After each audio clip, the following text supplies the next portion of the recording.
What if I told you there's a place filled with welcoming and friendly people? Very nice. Oh, really nice. What if I told you there's a place that quite simply has the best breakfast in the entire world? He comes and he just starts putting plates down, and when you think he's finished, he's not even halfway done. What if I told you there's a place with rich history and century-old traditions? How old is the shop? Actually, our restaurant since 1840. 1840. I'm 5th generation, yeah. 5 generations, Yeah. wow. Turkey. Over 5 years and multiple trips has taught me that food there is a way of life. Every region, city, and village have their own recipes, their own dishes. Their food is part of their identity. I'm in Istanbul, not the capital of Turkey, but certainly one of history's most important cities. Istanbul, formerly known as Constantinople, is where east meets west. This is where we start the journey, but soon we'll cross the turquoise waters of the Bosphorus and dive deep into Anatolian Asia. Of the many foods the Turks are proud to call theirs, there may not be one more symbolic than the Turkish Delight.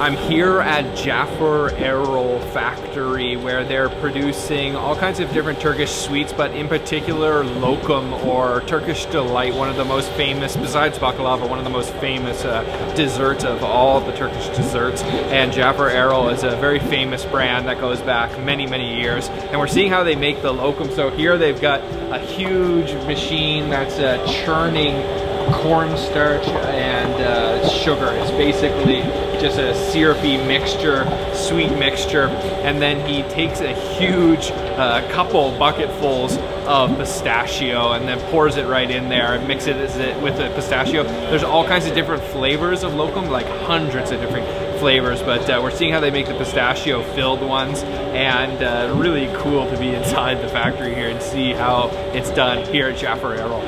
This flavor here is pistachios and pomegranate, so it has this really rich red color from the pomegranate. You can smell the fruity flavor.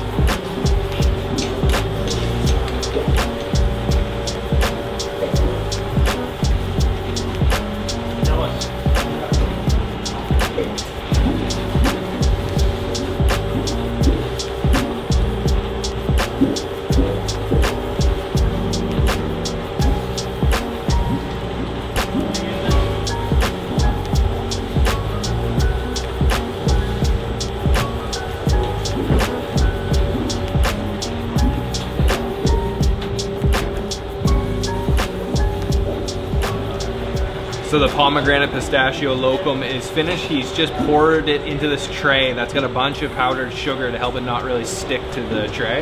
And then this is just sat in the room for 24 hours until it's kind of solidified and hardened, and then it'll be cut into individual little pieces of lokum. So a pretty easy process, but really cool. Really unique to see how it's done here in the factory.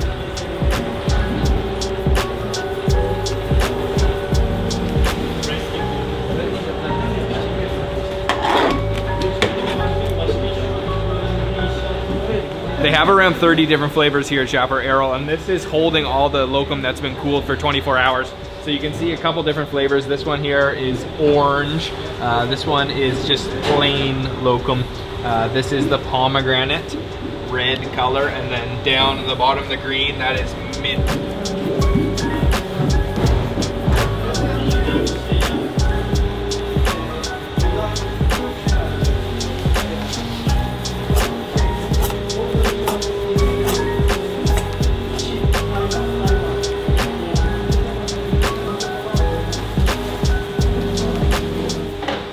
The final step before packaging it up to be sold in the shops or sent around the world or sent to your home if you buy it on buyinturkey.com is to cut the lokum into tiny little squares. So we just watched him cut it up. He's offered me taste, so you can see this beautiful red color. This is rose flavor. I think this is about as fresh as lokum gets. Okay, you can see that bouncy texture. It's sweet. A nice floral rose, like rose water flavor. Yeah, that's better when it's fresh like that. It's so good. They give me another flavor to try. This is pistachio, plain pistachio. There's full pistachios in there. Oh, it's completely different. Crunchy pistachio flavor. Pistachios here in Turkey are just extremely high quality. It's interesting because it's like gummy and chewy, and then crunchy pistachio at the same time. Good. So these are their exclusive lokum, the final product in this beautiful packaging. There's all kinds of different flavors with pistachios, cranberries, rose, mint, all kinds of different things. It's just such a beautiful presentation. What an opportunity to try the fresh lokum like that. Besides the lokum, Jaffar Arrol also produces all kinds of different Turkish delicacies. One of the things they're making here today is hard candy. They're making it the traditional way. It's cooked in these copper pots, so sugar boiling away. We're waiting for it to get exactly 165 degrees, and then they're gonna pour it onto these marble countertops. So this is a really ancient Turkish sweet, and it's still done here at Jaffar Arrol in the traditional way with the copper and the marble, but in a modern factory setting.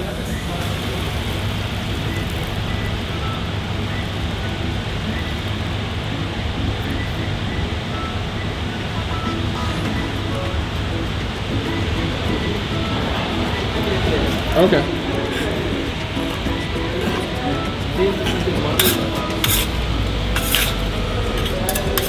Where's it from?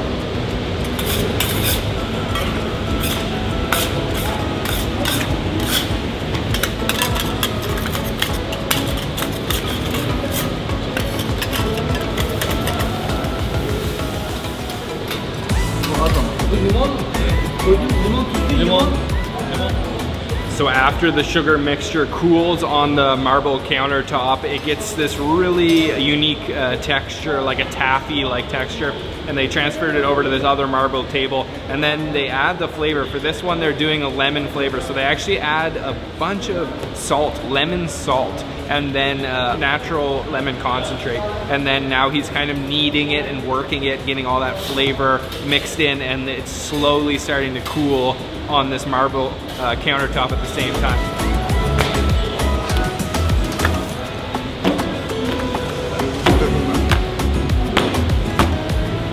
So they just started pulling and stretching that sugar mixture, and you can see it right away starting to change color, getting a lot whiter, and I can smell that lemon. I don't know how this always happens, but anytime I'm in this kind of setting, they always think it would be funny to see me fail basically at it myself. So they just gave me some gloves. I'm gonna apparently work a little bit here at Jaffar Arrol.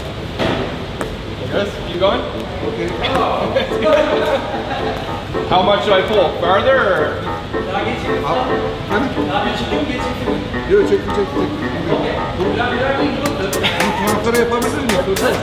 Oh yeah, you can feel the strength building and then resistance. Oh, I think I screwed that up a little bit. How long has he been doing this? It's like 30 years. 30 years doing this. Wow. Come on.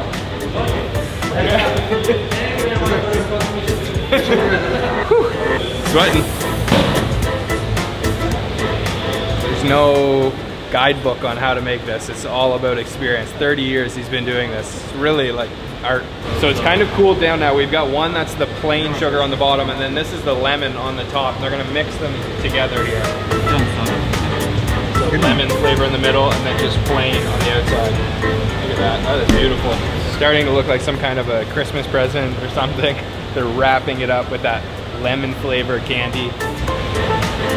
Oh wow. Oh wow, look at this. So it's starting to spiral around. Really unique. So he just cut me a little piece of the candy. You can see this is the final product, but it's still soft because it's hot still. So he told me to just suck on it because it's too hot. Oh yeah. Oh wow. That's awesome. Lemon flavor, nice and sour. It's starting to get harder in my mouth because it's cooling it down.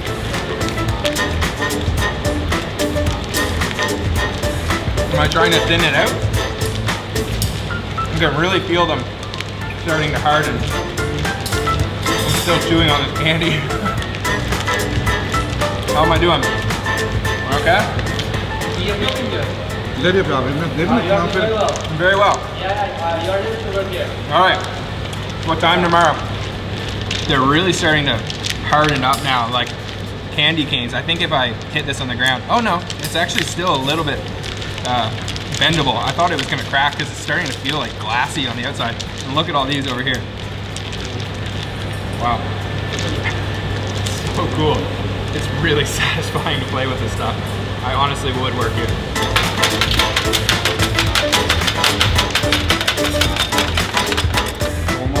Wow. That is skill. Super fast.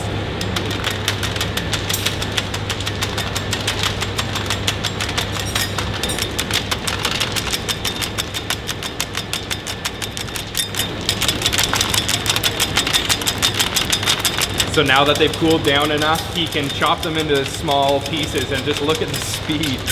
This is seriously the most satisfying thing to watch candy making here in Turkey. And that's the final product, the lemon flavor anyway.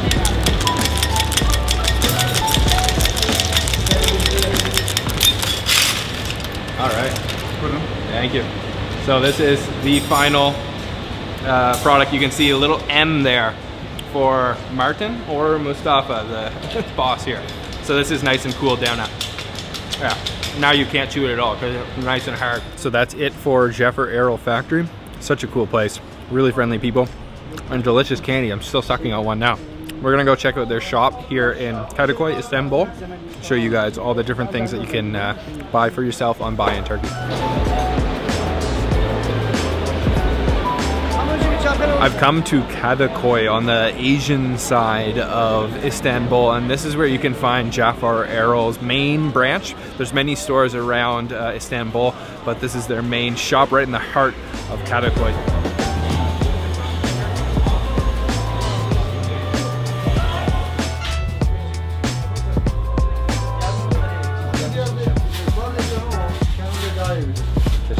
Thank you so much. So we've made it to Jaffar Arrol, and I've only been in the shop for 1 minute and I've already got some more lokum. So this one is with cranberry, and this shop is just packed full of all the different things that Jaffar Arrol is famous for. Let's give this a try.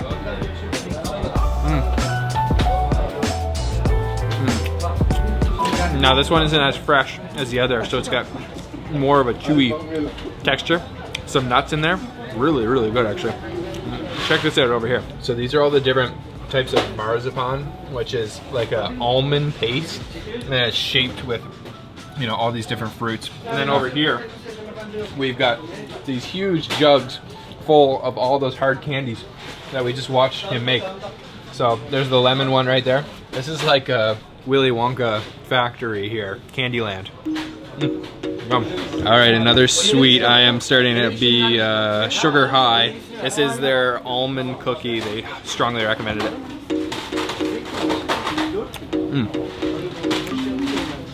Whoa. There must be some mastic in there.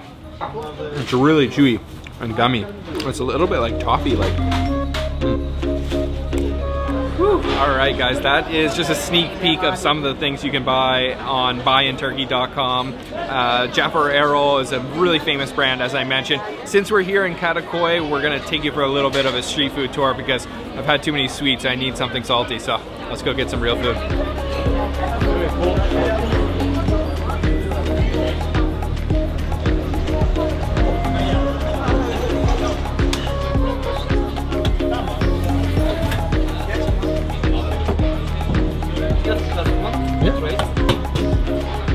So this is midye dolma. It's stuffed mussels. You can see they're stuffed with rice. So there's just like spiced rice on the inside, mussel on the outside. Squeezes a little bit of lemon, served right on the streets here. Let's try it. Oh yeah, that's juicy. Really juicy, really fresh. And that rice spiced up nicely. Put it right here. Okay. Yum. That's the original flavor, but they also have spicy ones. So let's try a spicy one. Thank you. So this is the spicy version. Oh man. Oh, that's wonderful. The rice is spiced up nicely. A little bit of heat there. Oh man, so fresh and good. You just stand here and eat. This kind of reminds me of Pani Puri in India. You just stand and they keep serving you until you're done. Spicy. Spicy? Okay, okay. Thank you. Oh, this one is super stuffed. Look at that. Bunch of rice in there.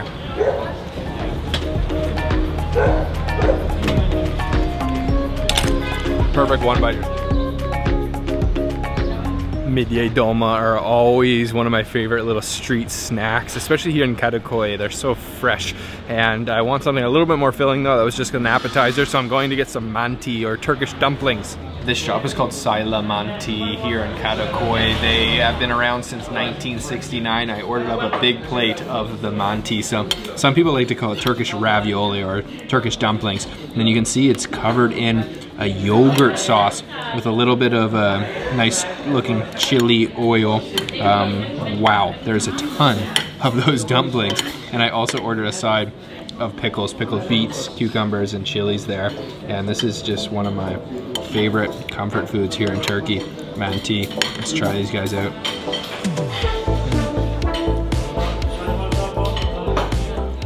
It's so comforting. Those little dumplings just burst in your mouth with a little piece of meat in there. There's not much to them, but the texture of the wrapper is awesome.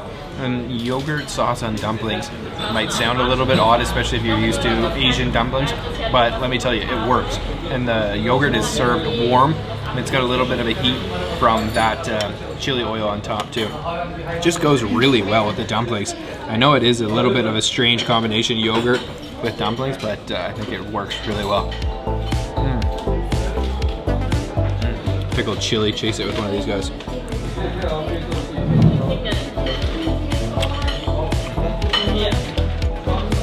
Oh. Turkish food never gets old for me. It's so good.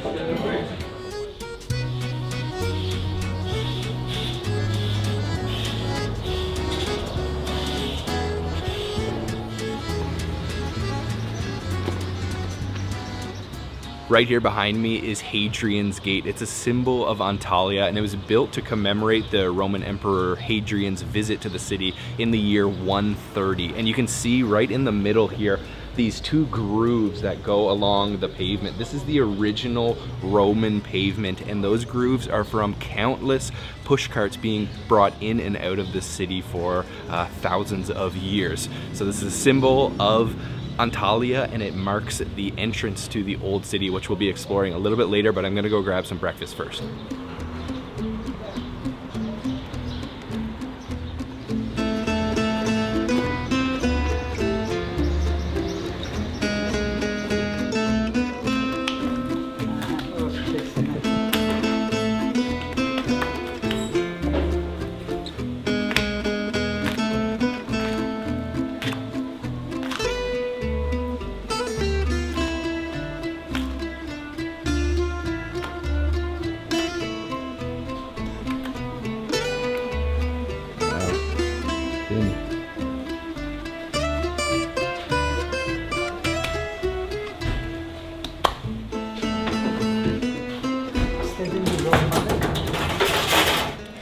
For breakfast, we've come to a legendary restaurant here in Antalya called Boreksi Tevfik, and they're making Antalyan style sürtme börek, which is a thin bread, almost like a mardabaki. Thins it out very, very paper thin with that special movement which they call sürtme in Turkish. And then you can get it with cheese or you can get it with meat. And what's different about this one is it's actually baked in the oven. It's not fried. So he folds it all up, shoves it in the oven, and then it comes out crispy brown. Smells incredible in here. And I think I'm gonna try both the cheese and the meat.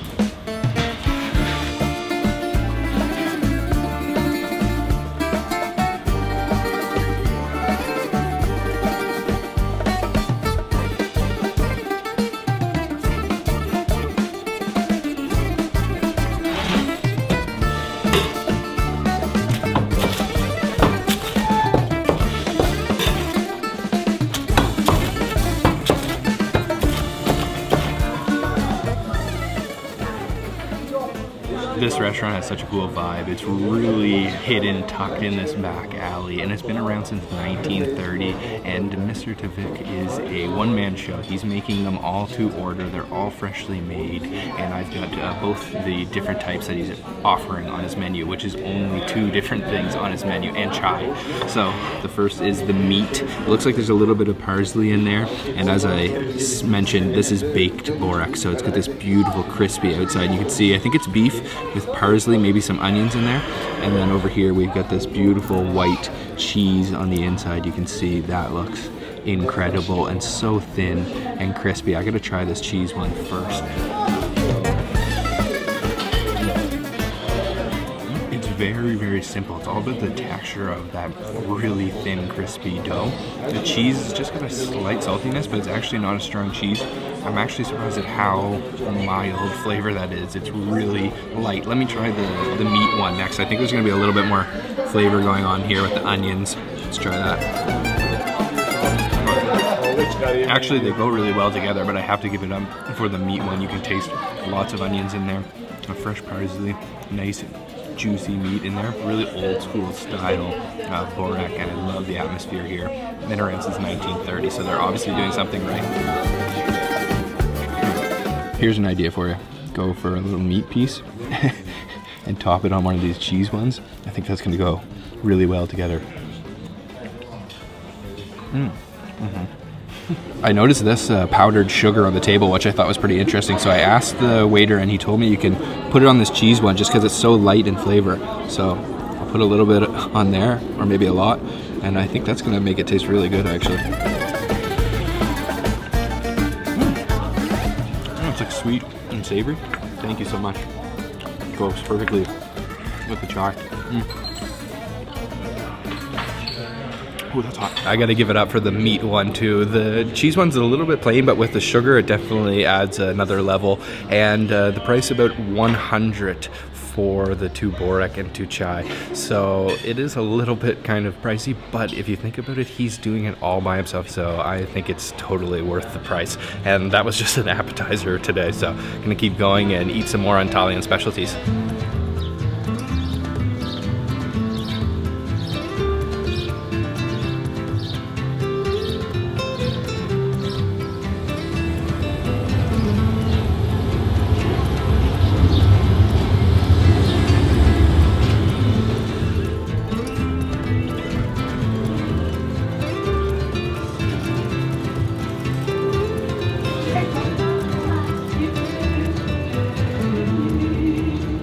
If there is one dish that is most representative of Antalya, it's Tahini P bean salad with tahini, sesame sauce on top, and it's often accompanied by kofte, which is little fried meatballs. So I've come to a place called Si Sami.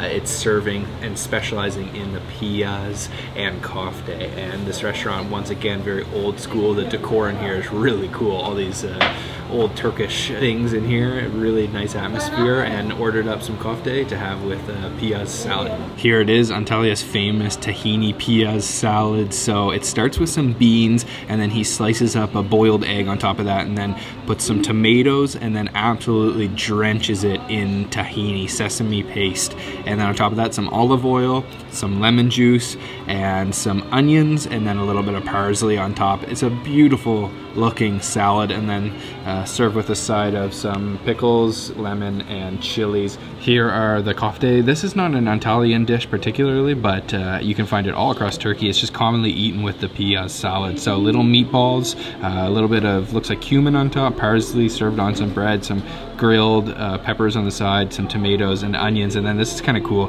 He gave me 2 complete onions with the skin still on that have been grilled to eat along with it. But I gotta go for the piyaz, the salad, famous salad. You can see the beans underneath there, and then all of those toppings. Give it a little bit of a mix. Try to get a little bit of everything. Let's try that.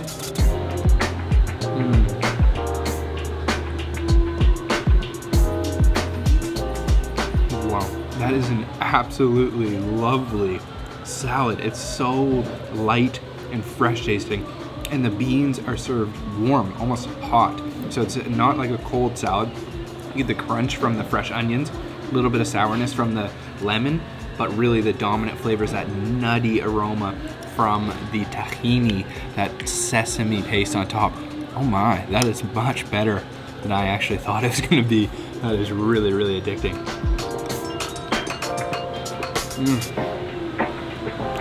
It tastes so fresh. And then contrasted with a little bit of nutty sweetness from the tahini. Okay, let's chase that salad with a little bit of kofte. Put some lemon juice. Grab one of these guys. Some parsley.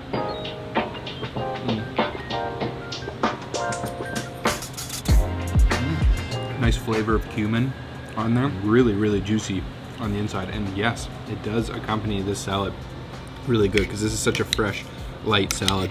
And then you get that kind of oily, juicy meat with it. Oh man. That is such a unique flavor. Let me try to open up this onion if I can here. Oh yeah. Oh, thank you, thank you. This will help a lot. There we go. Grilled full onion, the skin on. Oh yeah, it's like super juicy on the inside. Try to grab a little slice and then have that with my kofte. That was delicious, and I'm loving this restaurant. It's such a homey feel. It literally feels like I just walked into someone's home and he offered me a dessert. This is a classic dessert called kabak tatli. It's a pumpkin that's been cooked down with sugar syrup and then covered in tahini once again. It looks like it might be a different type of tahini because it looks a little bit different color, and then covered with walnuts. And look at how soft it is. Oh wow. Let me give this a bite. That looks beautiful. Look at that pumpkin.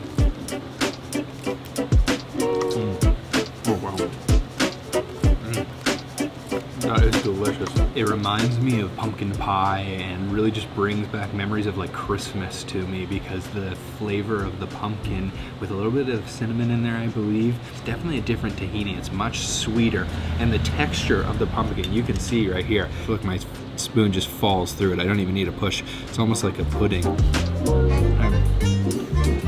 texture of that pumpkin, so creamy. Yum. That is amazing. So that was piyaz sesame, really delicious piyaz with tahini, and their dessert was amazing too. The kofte, everything. It's a perfect combination. So I'm definitely gonna have to digest a little bit, take a little walk around the old city of Antalya now. Allı durnam bizim ele, yar gülüm gülüm, kız gülüm gülüm, durmalar ey.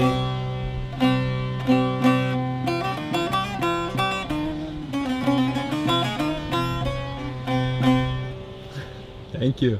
Thank you very much. Thank you.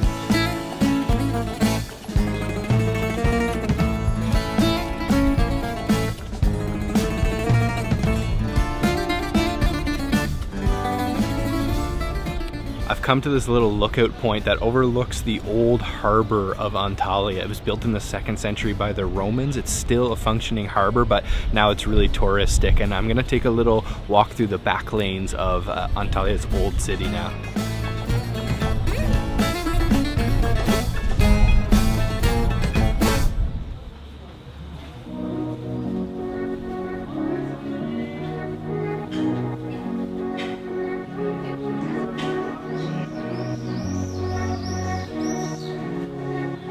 So Antalya certainly is a tourist hotspot, especially in the summertime, because in the south here there's a lot of nice beaches. So the old city is a little bit touristy, but the benefit of that is that it's really well kept and clean, and also it's really big, really big. There's a lot of streets to explore. You're not going to get the same authentic vibe like you might get in Gaziantep or something, but still really beautiful, very picturesque.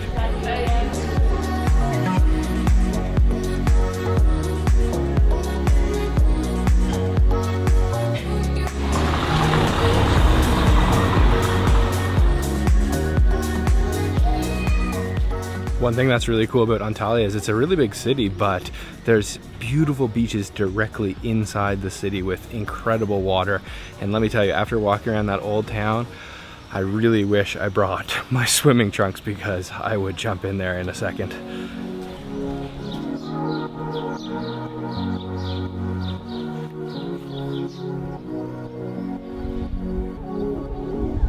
There are tons of beautiful vantage points to get these incredible views over the city here in Antalya. I've come up to Hadrians Castle. I don't know anything about it. It's old. It's too damn hot to be sightseeing anymore, so I'm going to eat.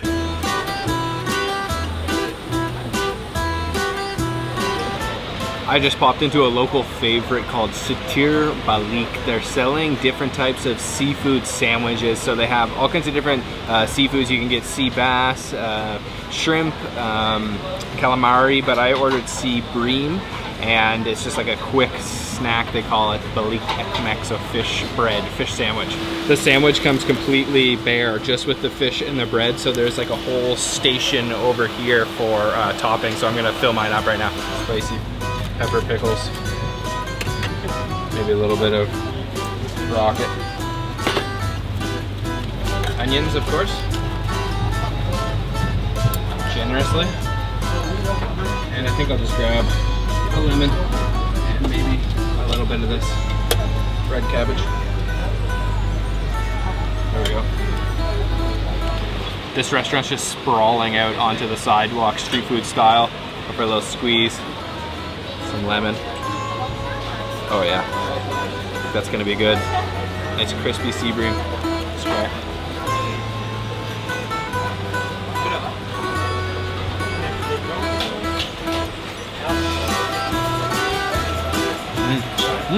All those fresh veggies really make it, and I love those peppers in there. They're spicy and sour from being pickled. I couldn't really taste the fish, so let me go in for one more bite, see if I can get some fish.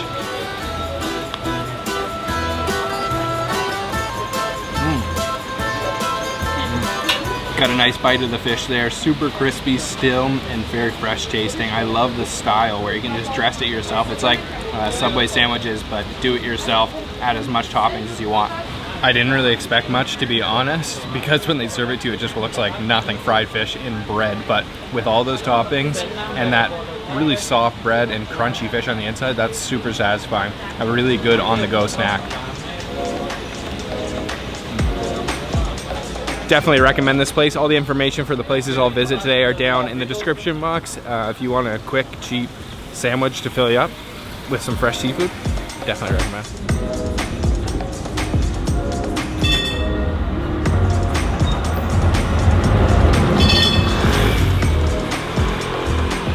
Next up, I'm going to this 24/7 soup shop. So they specialize in Turkish soups, which are amazing. And there's one particularly unique soup that I'm gonna try at this place called Pashasi Semsi. Let's go try it.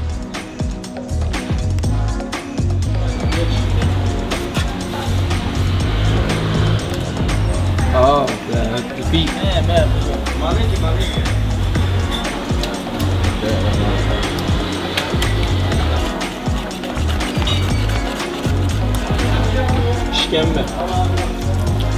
Okay, all the tripe. Oh, okay.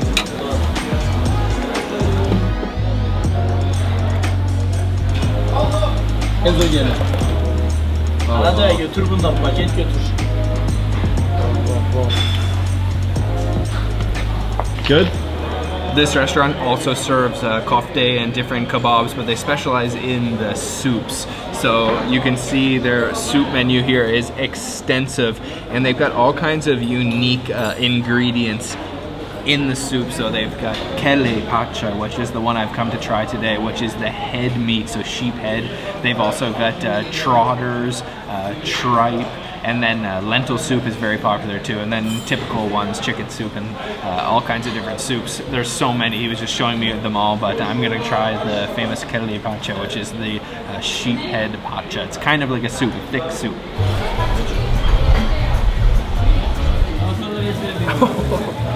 Thank you.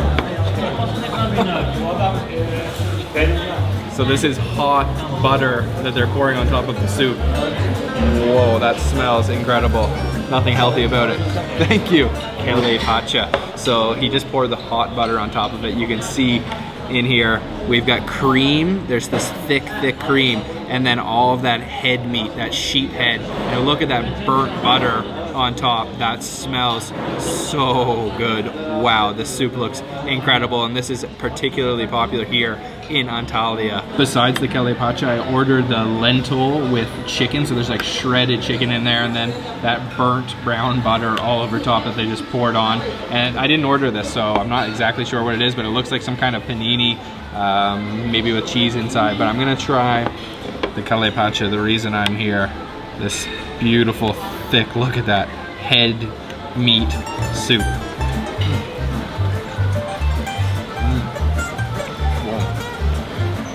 I thought there might be a little bit of a gamey flavor from the head meat, but it just basically tastes exactly like any other cut of meat. Super, super tender and really thick, creamy soup. And it's not salty, so I think I'm gonna wanna season it, but I can definitely taste that butter. It has a strong aroma of butter. Let me put a little bit of seasoning in here. So there's some interesting toppings on the table. This is a garlic water, which I will generously apply. I'll go for 2 big scoops, maybe 3.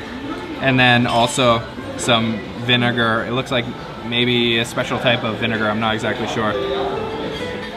Look at all that beautiful meat in there. Oh yeah, with that garlic, 10 times better. Wow. Yeah, the vinegar cuts through some of that greasiness from that butter. Oh wow. Yum. That is so hearty, so good. I would love to eat this on a cold day. Unfortunately, it's really hot today. So now I want to try this lentil with chicken, and there's no cream in this one, but look at the thickness from all that lentil. I'm gonna try it as is first.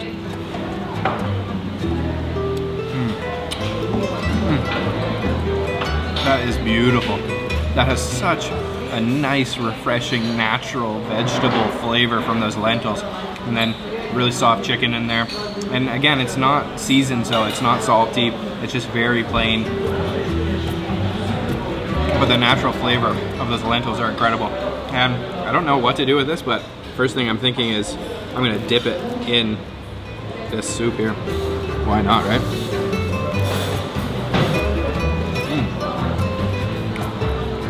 I don't know if there's anything inside of that. It soaks up the soup pretty good though. Yum.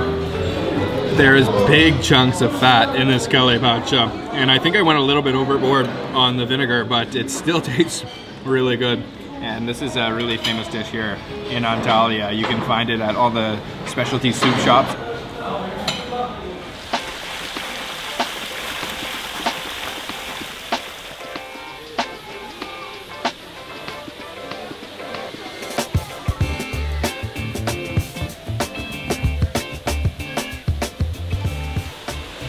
This restaurant is absolutely massive. When you arrive, they ask you, do you want a table or a house? So you can choose to sit at the tables, or you can choose to sit in a little house that they've built here. Some are up on stilts, and they're kind of traditional Turkish style. Gonna sit in my little house and get the breakfast.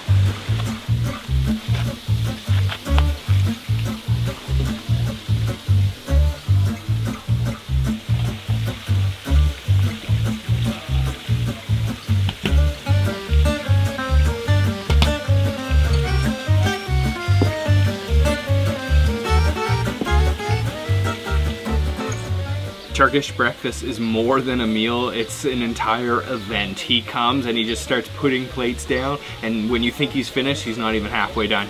They keep coming, they keep coming. There's so many things on the table. The only thing I can compare it to is like a Korean banchan, the side dishes. The table is just absolutely packed full of different things.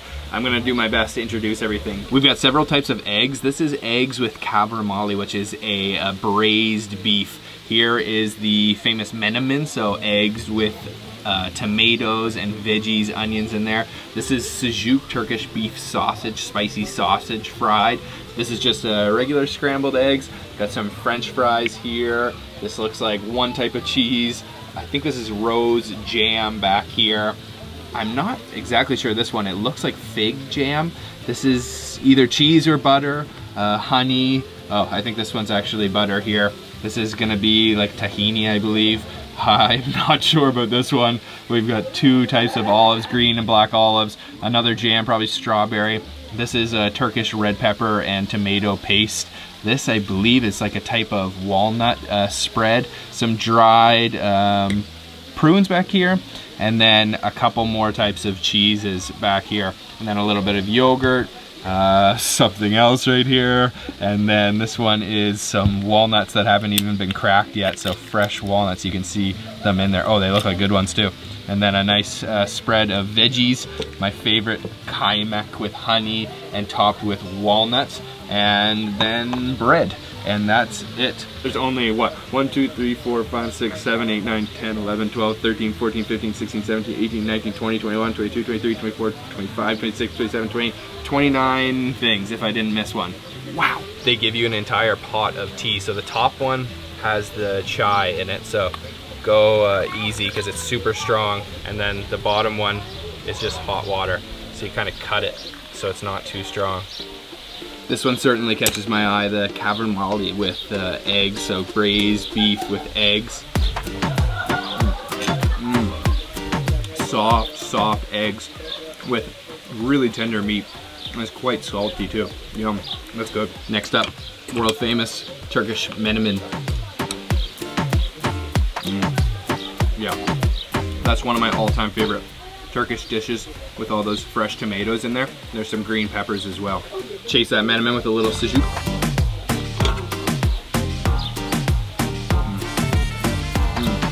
It's got a really unique flavor. It's packed full of spices. You can taste some cumin in there for sure. It's not spicy, but it also has a unique dry texture. Yum. All right, kaymak, my all-time favorite Turkish breakfast item. It's the top cream, clotted cream, and this one's got walnuts and honey on it.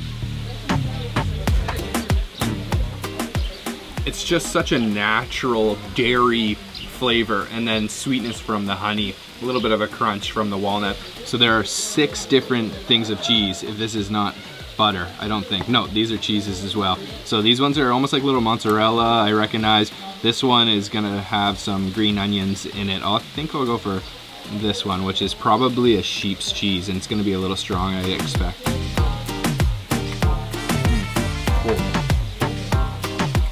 Super strong. You can taste that sheep for sure, and then a little bit of onion flavor in there. Very salty. Chase that with a little bit of eggs. Oh man, that's really salty.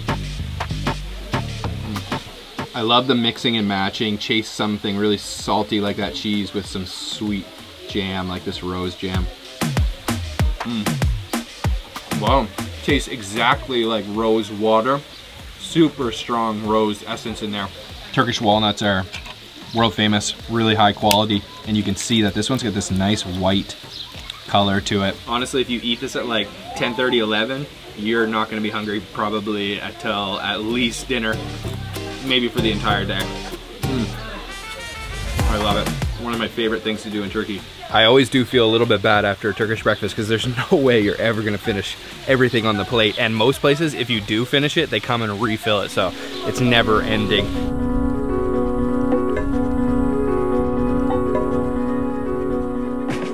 I've come about 2.5 hours outside of Antalya city to the ancient city of Myra. This is one of many archaeological sites and ancient cities here in Turkey, especially in the south of Turkey. This is a Lycian city, and I'm just checking out these kind of creepy looking faces right here. There's also a big theater and some ruins in the side of the mountain, so I'm gonna go around and explore a little bit. Definitely something you're gonna wanna do in the south of Turkey is come check out some of these ancient cities.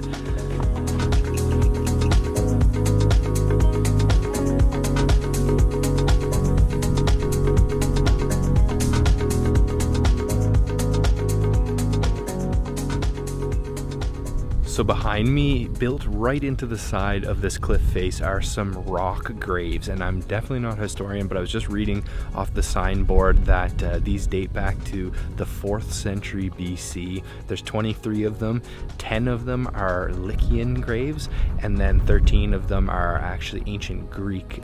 So this city was controlled not only by the Lycians, but also by the Greeks.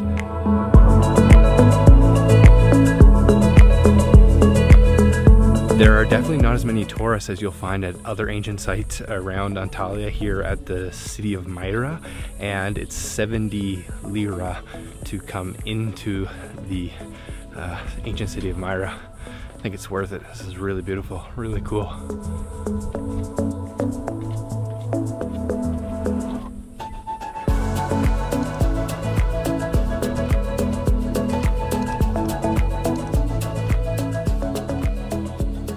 So I've come up to the top of the theater now. These things are absolutely huge. You can find them all around Turkey in different conditions. This one I'd say is like pretty good condition, but also feels very old, obviously. It's remarkable that they could even build this thing over 2,000 years ago. And this would have been like the entertainment, only entertainment in town would have been happening right here. This theater, really beautiful. It is smoking hot here in the south of Turkey in June, and I think this theater is quite unique because it's actually built right into the side of the mountain. I'm not sure there's too many that are like that here in Turkey. Definitely recommend checking out the ancient city of Myra.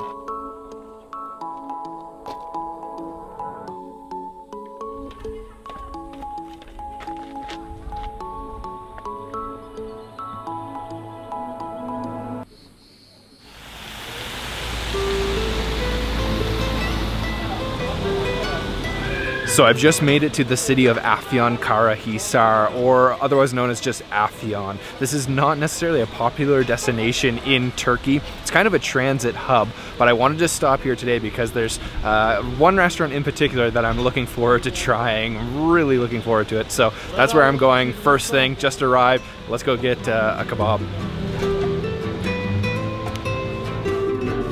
How old is the shop? Actually, our restaurant since 1840. 1840. And I'm 5th generation, yeah.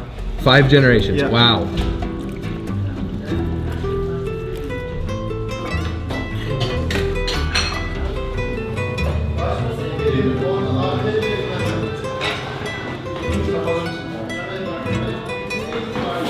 So I'm inside the shop. The reason that I came here to Afyon is this restaurant. It has been around since 1840, making it one of the oldest restaurants in all of Turkey.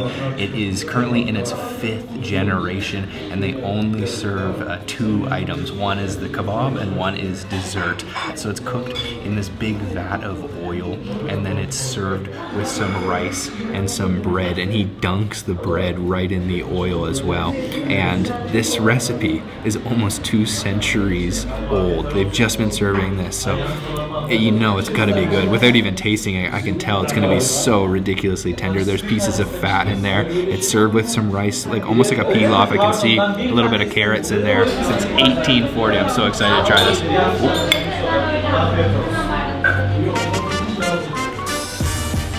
That is like next level tender, and it's such a subtle, natural flavor. You can just taste that lamb. It's not gamey at all, but it's got a really fresh lamb flavor.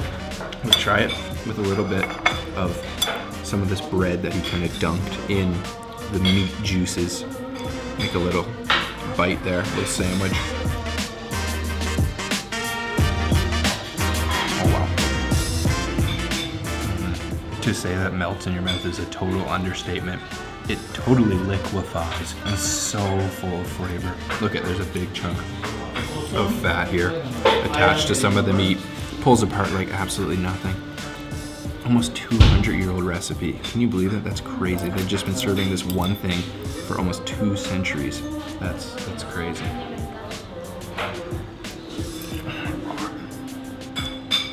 That's so good. The fat is so good.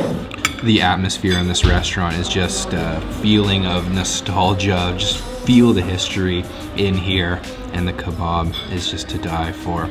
These chairs and tables have been around since the original inception of the restaurant, and there's only 6 of them in here.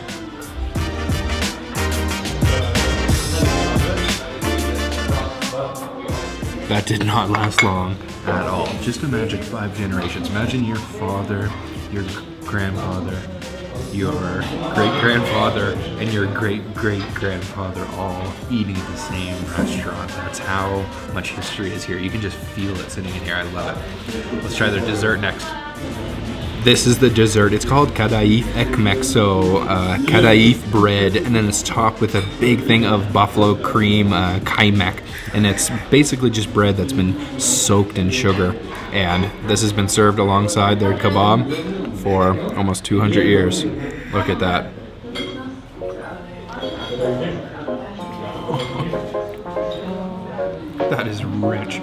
Oh man, if you were a sweet tooth, you're gonna fall in love with that. Wow, at least there's a little bit of kaimak on top to balance it out, because that is seriously sweet. It's honey though, so it feels like a nice sweetness, not like a refined white sugar or something. But wow, that is rich. I love it though. Oh man, that is addicting. Whoa. It's fully saturated with honey and really rich, creamy kadayif. And really rich, creamy kaimak on top. Yum. I just wanted to clarify a little bit. The owner was just explaining to me about the tables. So the table I'm sitting on here is since 1923, and then the 3 tables over there are since 1840, and the chairs are new since 1967. He just showed me the bottom of the chair. It says 1967 on it, and what an experience to just dine on a table that has been dined on for almost 200 years. Not many places you can do that in the world, that's for sure.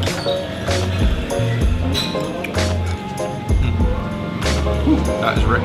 That was an experience of a lifetime. That might be my favorite restaurant in the entire world. The food is delicious and the history is just absolutely incredible. And the owner was so ridiculously friendly. 5th generation. He took me out back, gave me some Turkish coffee. He wouldn't let me pay, and he even offered for me to spend the night at his house here in Afyon.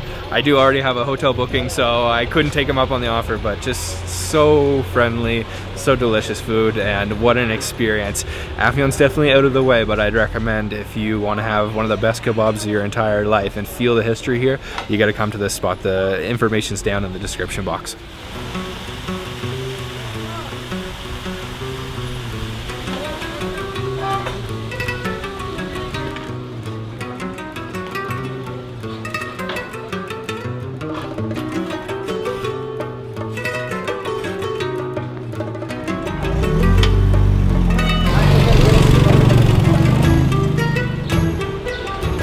Afyon feels like a very traditional Turkish city. You can really see the real way of life of the Turks and feel the history once again walking these cobblestone streets. Really beautiful views of the castle up on top of this hill in the distance and all the old ancient buildings. I love it.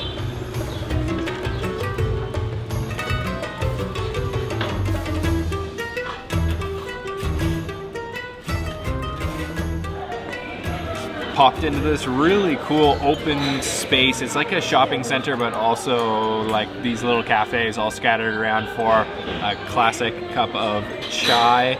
I love the atmosphere in these traditional Turkish cities. It reminds me of Gaziantep here in Afyon. I totally recommend you to check out a lesser popular city on your trip to Turkey.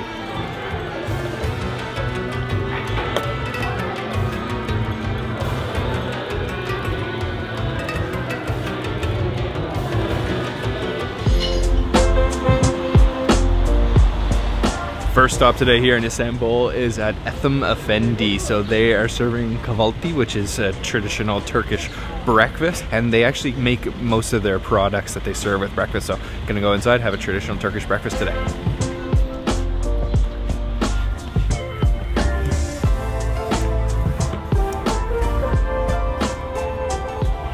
This is a beautiful restaurant. It's really big. There's a lot of different areas to sit and really nice decorations. And this woman right here is just preparing gözleme, which is like a Turkish flatbread. Sometimes you can get it stuffed with different things. I think we're gonna try one of the gözleme, but as you may or may not know, Turkish breakfast comes with an array, a plethora of different things to try.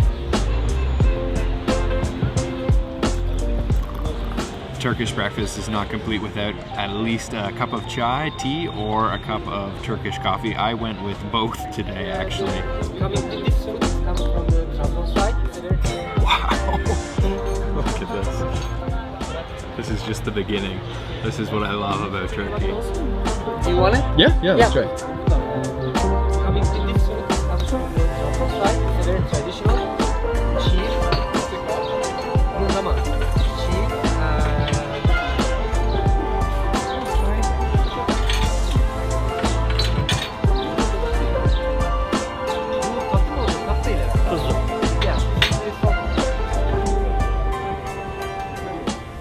Wow guys, this is absolutely insane. I have an incredible spread of breakfast here, Turkish breakfast, and I'm so excited to share this with you because a lot of these things you can actually buy for yourself and taste for yourself for the first time on Chopstick Travel. You can actually taste the foods that I'm tasting on buyinturkey.com. But let me introduce everything I've got here. I don't even know where to start. Let's start right here. This is the famous menemen. So it's like a scrambled eggs with tomatoes, and this is vacuum sealed and shipped to your home on buyinturkey.com. Then we have tons of different little things here in the middle. There's this milk jam, dried mulberries, butter from Trabzon, the north of Turkey. This is a sour cherry jam, a pumpkin jam. Over here I've got a tahini, like a sesame paste. This is yogurt with some nice olive oil there.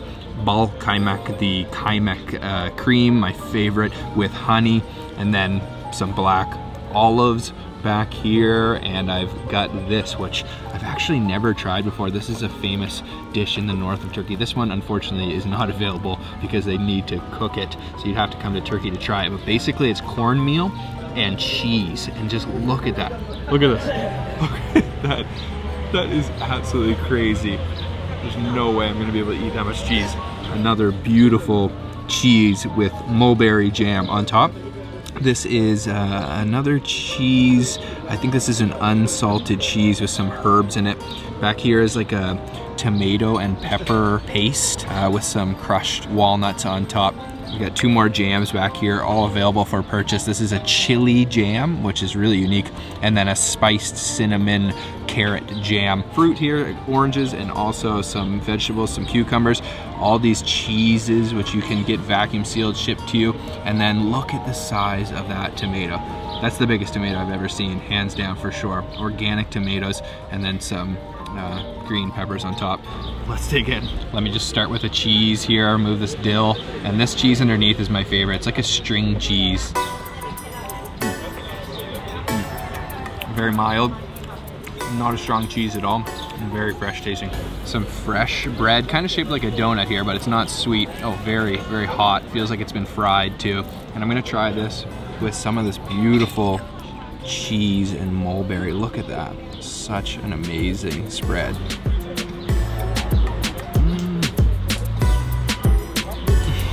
The cheese has a nice tartness, and then it's balanced with that sweet mulberry jam. It goes really good with that bread too. Oh man, that cheese is incredible. It's like a cottage cheese, but a little bit thicker and creamier. Turkish olives, in my opinion, best olives in the world. And I love these green olives. Get them shipped right to your house. You can have fresh olives with your breakfast. Even this bread you can get ordered to your house, and this chili jam is something really unique that I've never tried before. This bread is called bazlama. It's a nice thick bread. Let me try some of this. I don't know if it's gonna be spicy or what.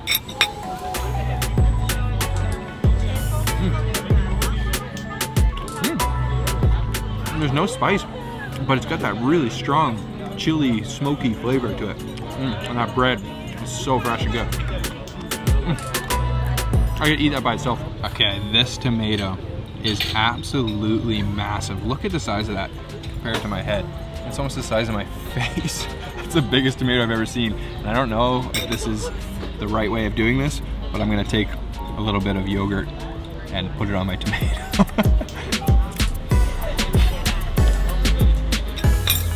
It's like a hamburger patty. Wow, that is a juicy tomato. Nice sour yogurt too. Look at that, huge. Biggest tomato I've ever seen. Oh my god, it's so fresh. So they've reheated up the cheese from the northern part of Turkey, Trabzon cheese, and like I said, mixed with cornmeal, so you get this crazy texture. They reheated it for me. Thank you so much. Let's try this famous cheese out. I don't even know. How am I only gonna try a little bit of this? How do you put a little bit of this on? It's so stringy. Okay, there we go. Oh, I think it's gonna be hot.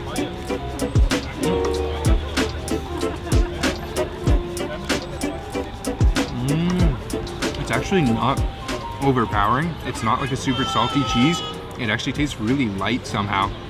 But the texture is like every cheese lover's dream. It's so stringy. Look at this. I love it. It's all about that texture. Oh man. That is insane. You can't have only a little bit of this. You have to have a lot.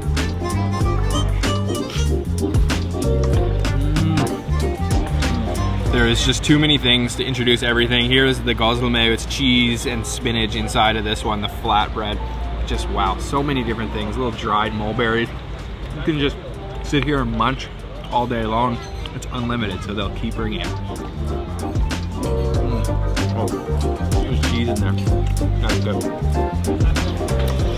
Wow, what a breakfast. That was seriously one of the best Turkish breakfasts I've ever had. Really high quality, organic ingredients. Finished off with breakfast, and I've come to check out one of the partners of Buy in Turkey that supplies them with fresh, organic honey, some of the best honey in the world here in Turkey. So I'm gonna go inside, check out this honey shop, and probably taste some too. So they have all kinds of different honeys. You can just see the different colors and consistencies of the honey, and they come from all across Turkey. But they also have different products too, like facial cream, soap.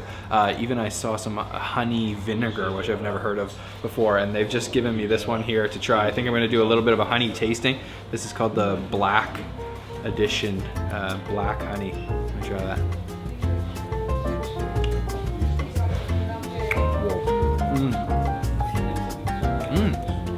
It almost has like a licoricey flavor. Really, really rich, thick honey. So this is another one of their award-winning honeys. Completely different color than that black honey. This is the golden honey, and it feels like the consistency looks a lot thinner than the last one. Try that.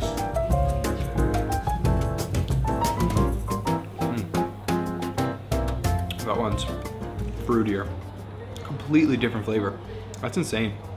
Honeys can taste so much different. Next one is kestane, which is chestnut. So chestnut honey.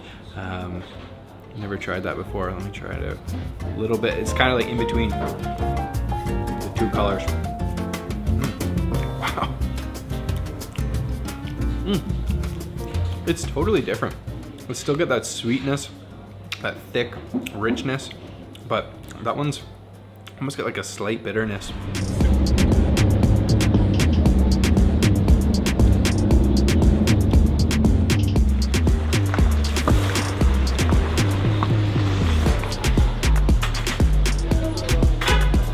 Our first stop today is at Namli Gourmet, which is a famous brand here in Turkey. This shop is a restaurant, serves breakfast and all-day dining, but also it's kind of like a gourmet grocery store with cheeses, nuts, spices. They even have honey, really high quality looking honey still in the honeycomb. You can pretty much get everything here, and it's a partner of buyinturkey.com, so you can buy all these products on buyinturkey.com. We're gonna sit down for breakfast and try out some of Namli's famous products.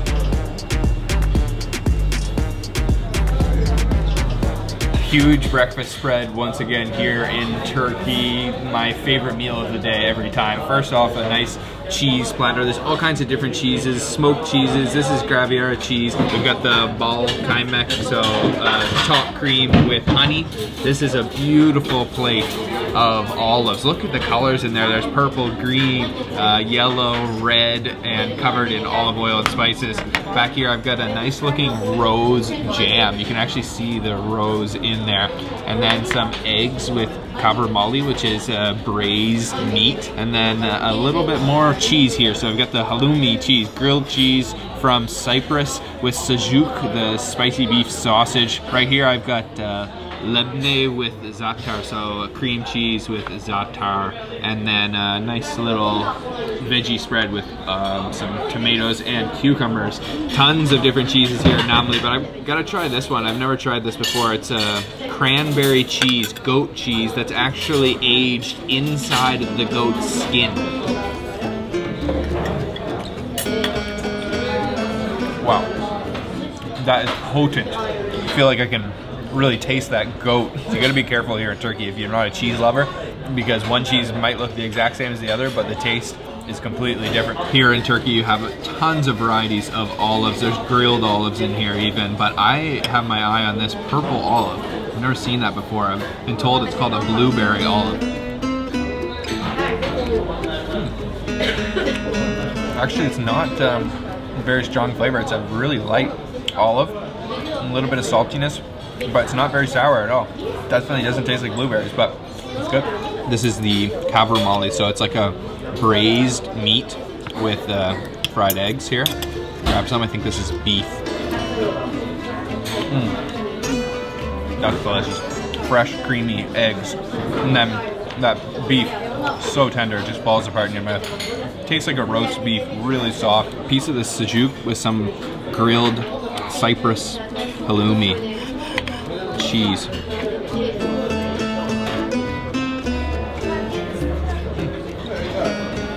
The sujuk is a really dry textured sausage, a little bit of heat to it, and then that halloumi is like a squeaky cheese. It reminds me of cheese curds on poutine. Next up, I'm going to try some of the lebne, the cream cheese with some za'atar here. This looks good. If you've never had lebne before, it's not a salty cheese, just really creamy, rich, pure cheese flavor, and then that za'atar gives it a really fresh herbal flavor. There are a ton of different cheeses. This is a smoked cheese right here, and one thing that's really cool about today's episode is all of these cheeses on the table here and these meats you can order for yourself on buyinturkey.com, and you can taste them for yourself straight from Namli Gourmet, the exact same cheeses I'm trying, so it's super exciting. Oh.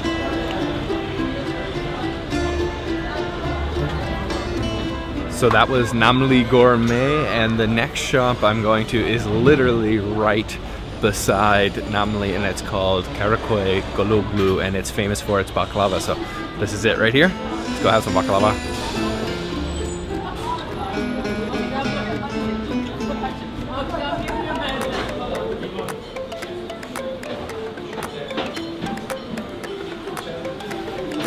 So this baklava shop has been around since 1843. It's an institution here in Karaköy in Istanbul. And they have all the classic types of baklava. They also have dondurma, so Turkish ice cream. You can mix them together. They go really good together. So I'm thinking I'm gonna have maybe 1 or 2 different kinds of baklava this morning.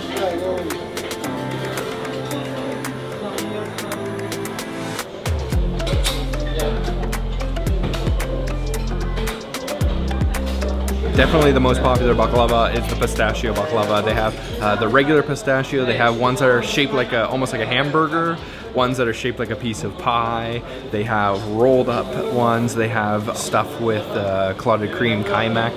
They have walnut baklava. They even have chocolate baklava. So tons of different types of baklava. Really sweet lovers paradise here at Karaköy Gologlu. I planned on only ordering 2 different types of baklava, but they insisted I try pretty much every type they have. So I've got 8 pieces of baklava here, and it's only 10 a.m. So let me introduce what I've got here. The first up is the walnut baklava here. This one is pistachio. So there are different varieties of the same thing. This one is pistachio. I'm not sure this is exactly baklava, but it's kadayif. This one I'm really interested in trying. This is the chocolate baklava, and I can just tell that that is super crunchy on top, that phyllo dough. This is the classic back here, pistachio, a little bit bigger than the other pieces, and then topped with some sprinkles of pistachio. This one's midye, so it's actually stuffed with kaymak, and then another pistachio one rolled up, and then this one over here is walnut, which personally is my favorite, but I gotta try their classic one first, the pistachio baklava, and you can just see the layer upon layer upon layer of phyllo dough there. Turkish friends of mine recommend you turn it upside down if you don't want it to be too sweet, because you can kind of see on the bottom there, it's just saturated with sugar.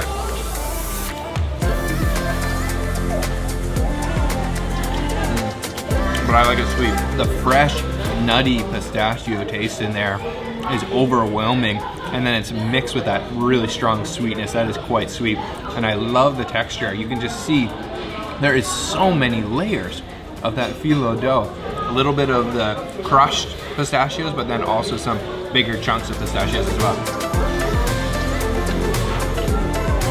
Wow, that is rich and delicious. So this is the chocolate baklava. I've never had this kind before. It's quite popular though all across Turkey. I guess it's just chocolate mixed with the phyllo. Wow. It's almost like a brownie. The bottom is a little bit chewy. The top is very crunchy. I definitely prefer pistachio or walnut because the chocolate is a little bit too rich for me. Still good though. Wow, it's so sweet. Definitely the best baklava in Istanbul, and they're getting their pistachios from Antep, which is like the famous place for baklava in all of Turkey. And as I mentioned many times, you can eat that exact same baklava from Karakoygaloglu by purchasing it on buyinturkey.com. So order some, try it out, it's amazing.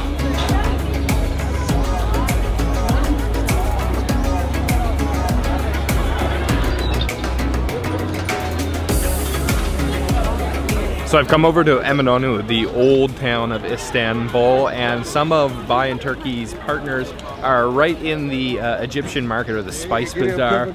So we're gonna go check out some of their shops, and this area is just famous for the food and the sights. I don't know if you can see, but there's seagulls everywhere sitting up here. Shops selling fish. Oh, that's probably why the seagulls are hanging around.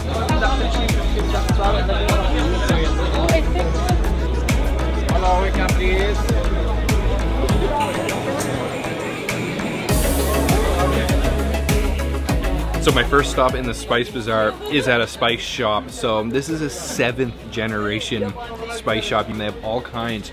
I mean, things that I've never even heard about. There's so many different types of spices: pickling spice, 7 blend, different falafel spice, garlic, you name it, they have it. And then they've also got lots of different nuts, cashews, dried apricots. Back here they've even got some teas, all kinds of different teas. Just check these out. Chai masala, oolong tea, wow, morning tea, all these different things. Look at this, it's just beautiful. Ottoman chai, 7 generations, that's amazing. And this shop is so cool, it smells incredible in here. Okay. This is a special spice mix for the sausage, Turkish sausage. Sausage, okay. Sujuk? For the sujuk. Yeah, for the sujuk. This is like an intestine. Oh, okay. That's the real one. There's a synthetic one, which is like a plastic or so. Yeah, yeah. And we fill the sausage like into these intestines. Okay. And we dry it out. Yeah. And then later on we eat. Okay, so this is the sujuk spice. Can I try it just like yeah, this? Sure, Yeah, of course. All right, let's try this. Yum. Oh, it's delicious. Check this out right here. There's a whole dresser full of different spices in here, all kinds of different things. And like I said, it smells absolutely incredible in here. Look at all this. There's tons of different things. Wow. All different colors, different blends, different scents. That is incredible. And there's one right over here that I want to show you. Oh yeah, this one sounds good. Mom's secret spice mix. You know that's gonna be good. Wow, that is such a cool shop directly in the market, absolutely packed in here, really authentic, unique spices and ingredients, 7 generations. So cool. Let's keep exploring.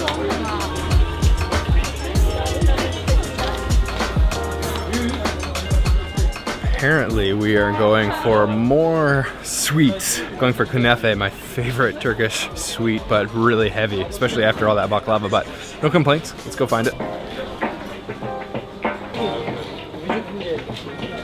So this is Asi Kunefeleri, and I'm waiting for them to finish cooking a new kunefe, which they're famous for, but in the meantime, they've given me more baklava. I'm sitting right inside the market. It's a really cool atmosphere, but this is a unique baklava that I've never tried before. So you can see right away this purple color, and what's unique about this is that it's actually not sugar-free, but much less sugar. It's a diabetic friendly baklava.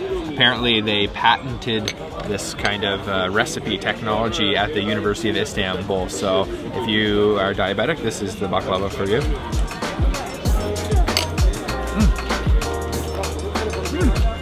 It tastes the same as any other baklava.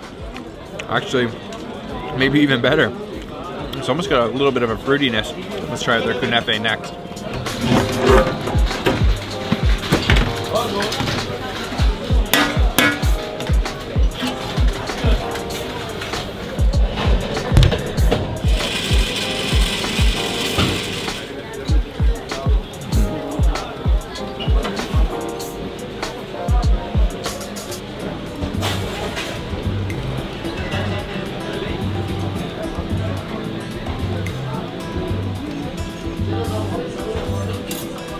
Kunefe is the king of all the desserts here in Turkey. So it's basically kadayif, the thin phyllo threads, and then it's stuffed with cheese.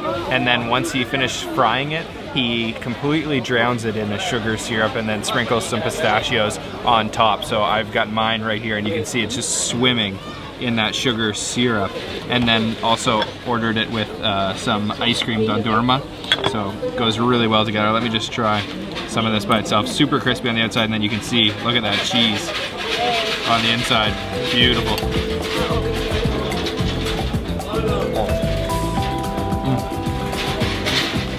Actually, even though it's swimming in that sugar syrup, it's not as sweet as I thought it was going to be. Super crispy on the outside and very fresh. It just finished cooking. Let me try one more bite. Dondurma, shaped in a heart too. Put that on top. Oh, this is just my favorite dessert, probably in the entire world. Look at that. Cheesy goodness. Oh man.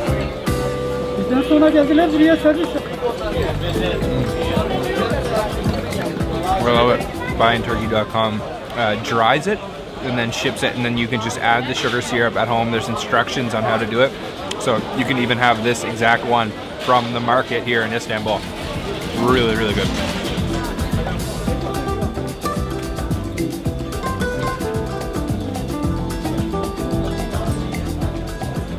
That is really, really good kunefe. Not too sweet, and the balance between the crunchiness on the outside and then the soft cheese on the inside is amazing. So I'm gonna take a little stroll through the Egyptian bazaar here and see what else we can find.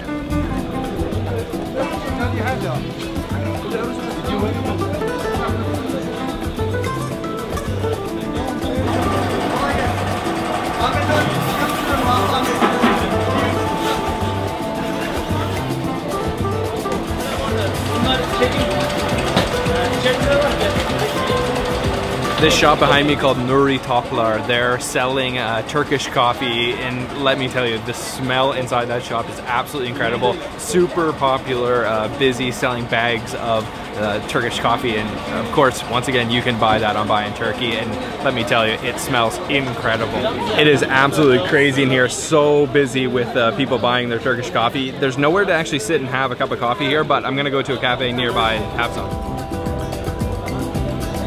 Sitting down for a quick Turkish coffee right on the outskirts of the Egyptian bazaar, and Turkish coffee is one thing, if you fall in love with it, it is so addicting. Just super thick, rich, creamy coffee, stronger than any espresso I've ever had. Oh yeah. It's like chalky, muddy almost, really thick. Gonna go grab some lunch now before we head to jump on a boat, check out the Bosphorus. Really excited.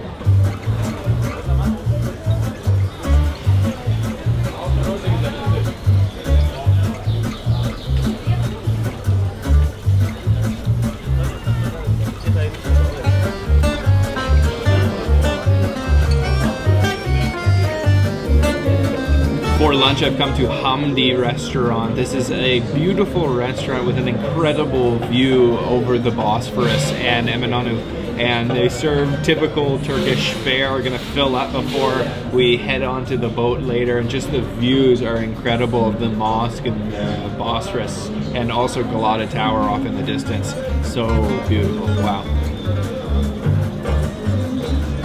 I just ordered up myself a Adana kebab. Well, it had a different name on the menu, but basically it's a spicy minced lamb kebab. Beautiful kebab, and then served with some bulgur, some spiced onions, a little bit of parsley, some tomatoes. But I'm gonna make myself a little wrap here. Oh man, this is just one of my favorite all-time kebabs. Really classic, but always good. A little bit spicy.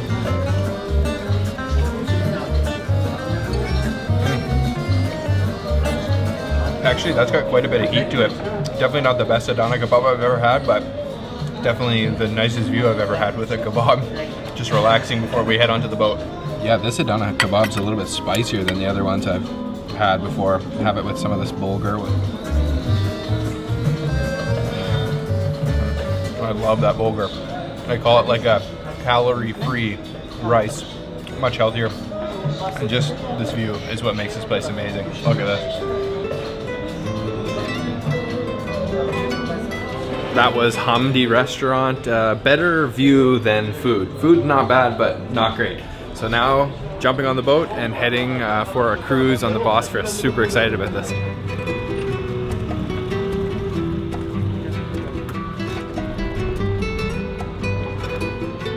This is super exciting. I've never been on a boat here in Turkey, and to cruise the Bosphorus and take in these views is definitely something you're gonna want to try when you're here in Istanbul. So a little bit of information about the Bosphorus, which is the body of water that we're cruising right now. So this body of water actually separates Istanbul and also the European continent from the Asian continent. So behind me is Europe, and then on this side is Asia. You get beautiful views of the Blue Mosque, the Hagia Sophia. Really unique to see it from the Bosphorus instead of from land.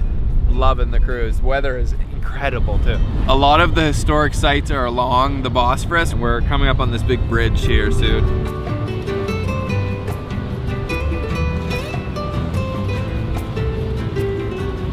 We just crossed under the big bridge and then made a loop, and now we're coming back alongside the Asian side and heading back towards Eminönü.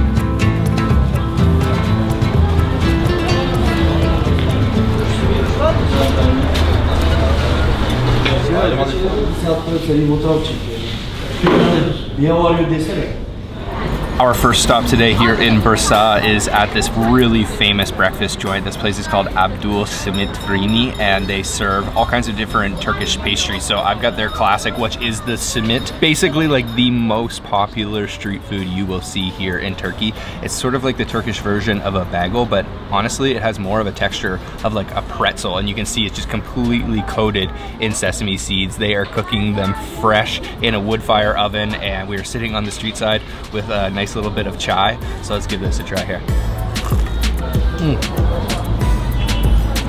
Oh man, wow, so many sesame seeds. So it's a very dense bread, like I said, almost like a pretzel, but it's also got this very strong flavor of sesame seeds. The sesame seeds go all the way around, completely coated, and you can definitely taste that smoky wood fire oven. This is a very typical thing that the regular Turkish person is going to have for breakfast, and you can't have it without a little bit of Turkish chai tea.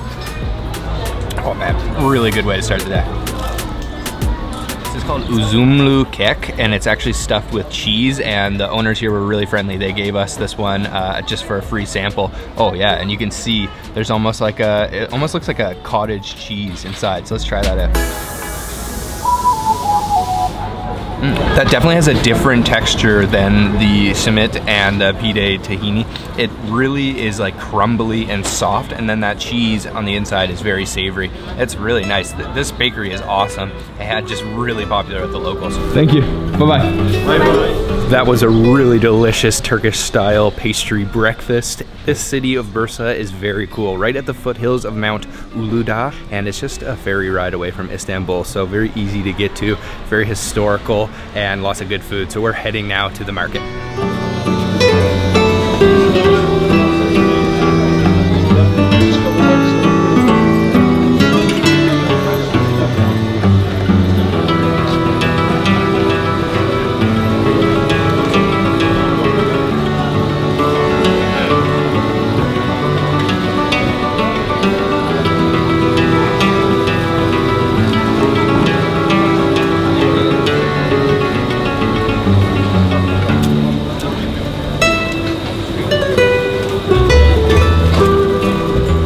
So this market is so cool. I love going to markets, and this market has to be one of my favorite in the entire world. There's so much diversity of vegetables and fruit.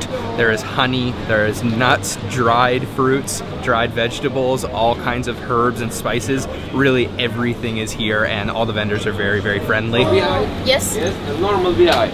Just like this. Private. Yes. Oh jeez. So we've got some honey here. I'm gonna try it out. It's kind of falling off the spoon. Oh wow. Oh, that is absolutely delicious. Chestnut. You know chestnut honey? Chestnut honey? Honey, yes. Chestnut honey. Okay. Let's try this one. Oh, it's more, oh, it's a lot different, wow. I can't believe how different it is. It's actually got a little bit of a sourness to it. So I'm gonna try an olive here. It's like a red olive. I don't know if I've ever had one that looks so dark in color, like red like that, but let's give it a try. Oh, it's very meaty. It's a big olive. A little bit sour, a little bit salty. Oh, that's pretty good. Lots of delicious samples here at the market too. Lots of, just everyone's so friendly, they'll let you try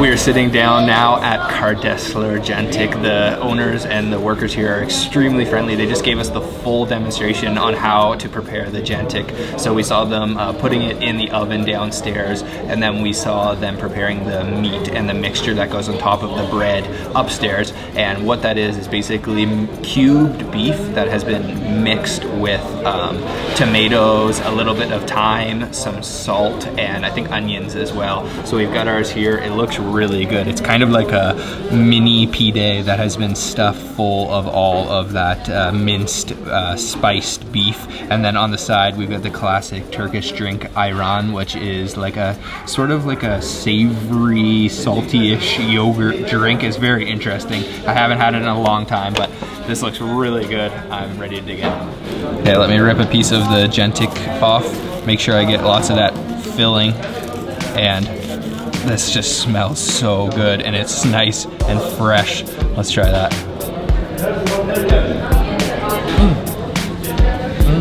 That is awesome. Such an amazing texture of that bread. It's very doughy. There's a lot of elasticity to it, but then it's all about that meat mixture that's in the middle. A little bit of a tart sourness from the tomato.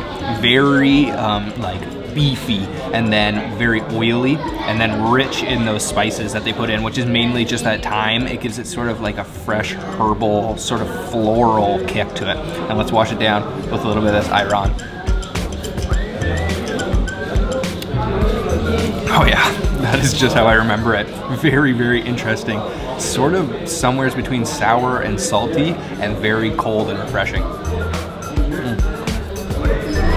So we're finished off with our Jantik. That was really good, and you would never know that this place has this whole outdoor section where there's seating, and so friendly. Everyone here, just incredibly friendly. They've got the whole production going on down here.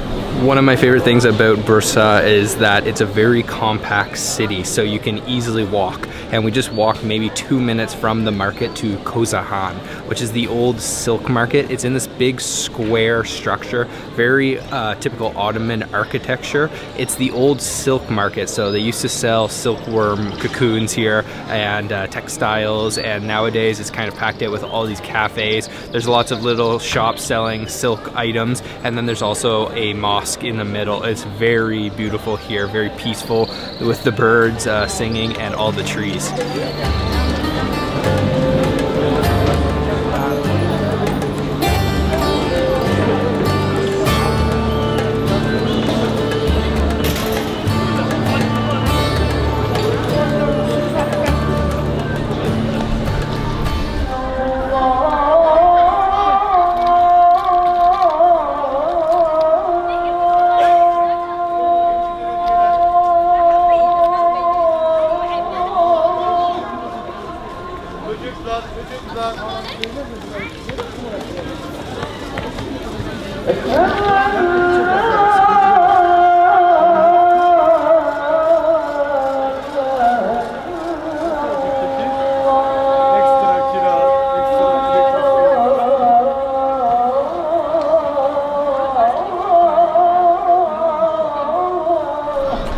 We just finished off at the mosque. That is certainly a sight to behold right here in the center of Bursa. Massive mosque, very beautiful, and just the architecture of it is incredible. We are heading now to eat Bursa's most famous food, Iskender kebab. This is the Iskender kebab? Yes. Yeah. Special, Bursa special kebab. Bursa Yes. specialty, yeah? Yes.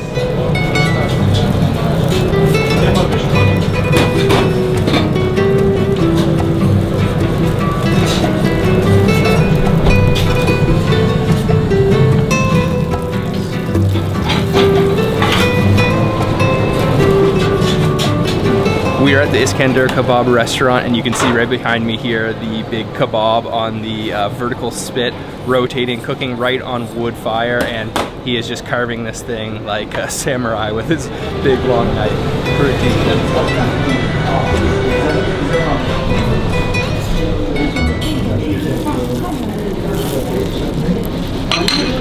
We are sitting down for Iskender Kebab, which is the ultimate Bursa food. But first I have to tell you about this restaurant. It is really cool. This place is called Kebabshi Mehmet Oglu Iskender Kuruluş, and it's been open since 1867, so over 150 years old. And they claim that this is the place that invented the Iskender Kebab. So Iskender is named after Etham Afendi, who was the creator of this dish. So they had a shop that was about 100 meters down the street from here, but then about 60 years ago they had to move because it was starting to fall apart because it got too old. But other than that, everything has stayed the same. This is a 5th generation restaurant. They've got the doner kebab outside, cooking it up, slicing it up, and this just looks absolutely incredible. You can see all that thinly sliced lamb meat on top. You can smell the lamb coming from this. Then they've poured a little bit of a tomato puree sauce on top. It's served with tomatoes and some peppers, and then on the side we've got this like very thick yogurt cream.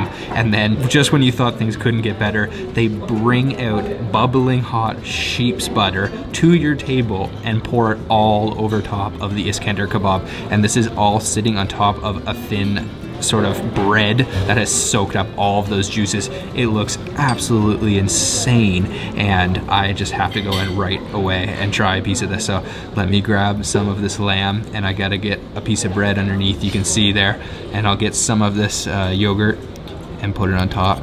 And oh man, this just looks too good. I can't wait to try this. I can smell that butter.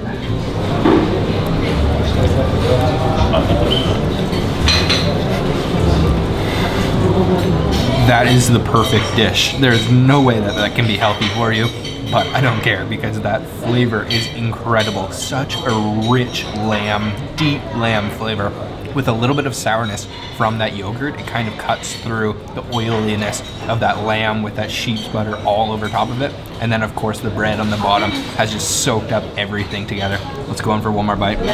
I'll cut a little piece of tomato to go with my lamb here. Just check that out. This is absolutely beautiful. I honestly could not conceive a better idea for a dish than Iskender Kebab. That is so good.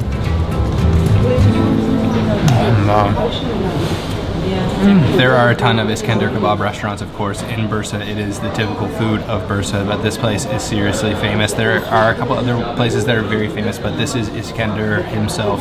This is his restaurant from 5 generations ago, so you can't really argue with that. The interior of this place too is really cool. It's all wooden. They've got these stained glass windows, all these cool mosaic tiles, and really cool setting and really delicious food.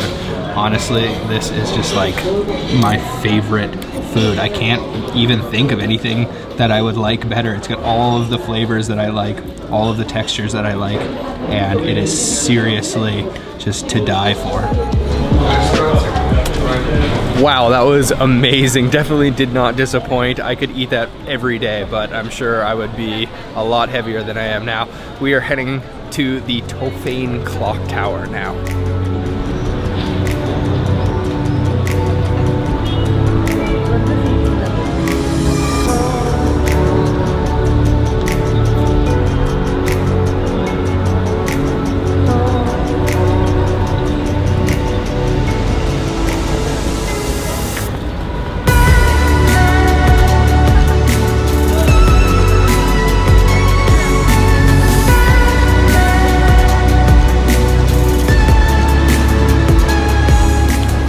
We have come to Tahini Tower. You can see behind me here, this is a clock tower right on the top of this hill. I thought it was pronounced Tahini, but we talked to the taxi driver and he told us that it's actually Tahini, and it's this beautiful area overlooking the city of Bursa, and really gorgeous architecture of the clock tower itself, and really peaceful. Lots of people just relaxing and enjoying the sunset. Well, about to be a sunset.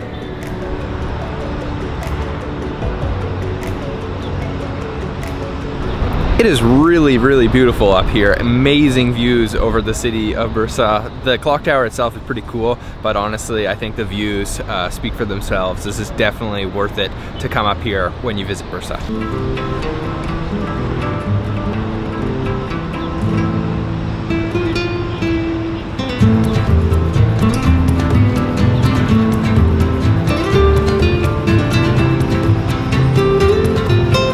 You can have your tea with sugar if you prefer. They do serve a couple cubes of sugar alongside the tea, and this is like the ultimate people watching destination. You could just sit right on these tiny little wooden stools and check out all the people coming from the mosque, going around the markets, and it's just a really nice way to end the day with some Turkish tea.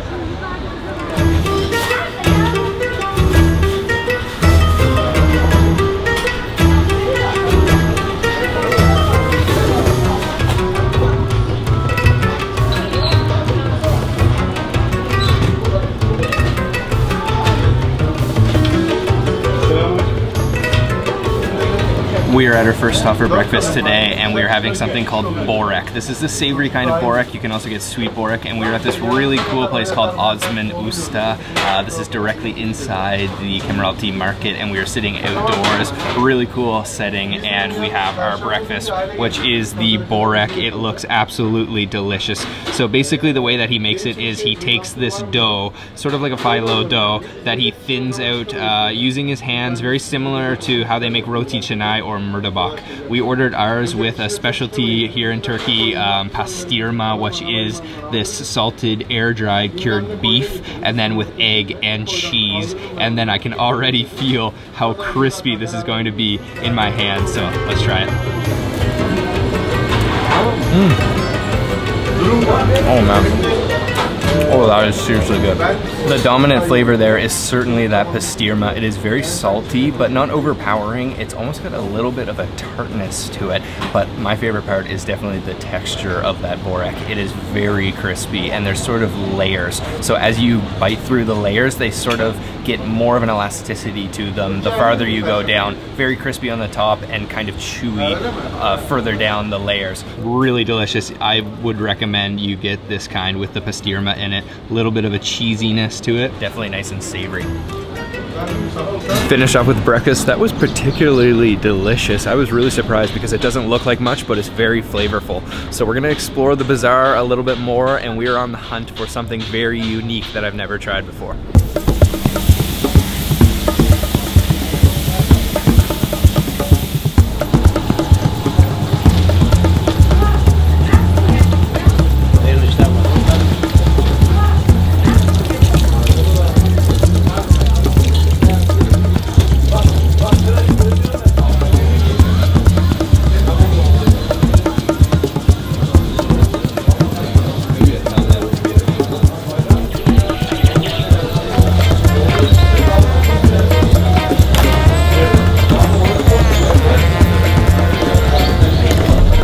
So we are at this really, really cool shop. This is a pickle shop, and this is a Kemeralty specialty. I've ordered up a pickle juice. So apparently it's very healthy, very good for your digestive system, but this shop is just so cool. Just check this out. They have everything pickled. They've got pickled lemons, pickled peppers, pickled garlic, pickled carrots, all kinds of things. You name it, they have it pickled. This is so cool, and I've never actually had a place that has served pickle juice just as is. Of course I've had pickle juice before, but I've never had it in this form, so let's try it out here.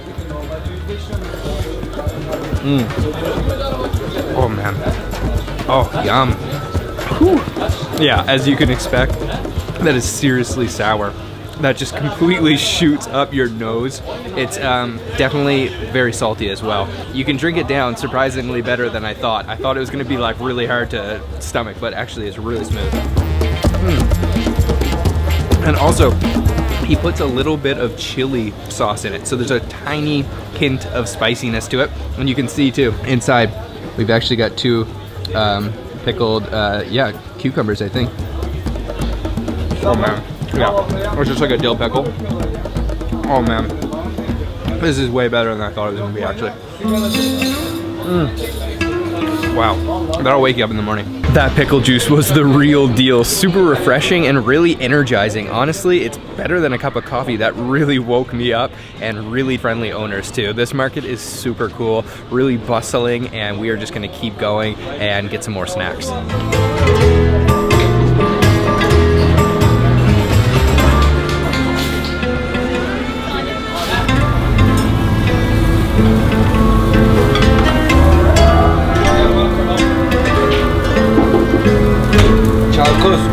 Charcoal, yeah.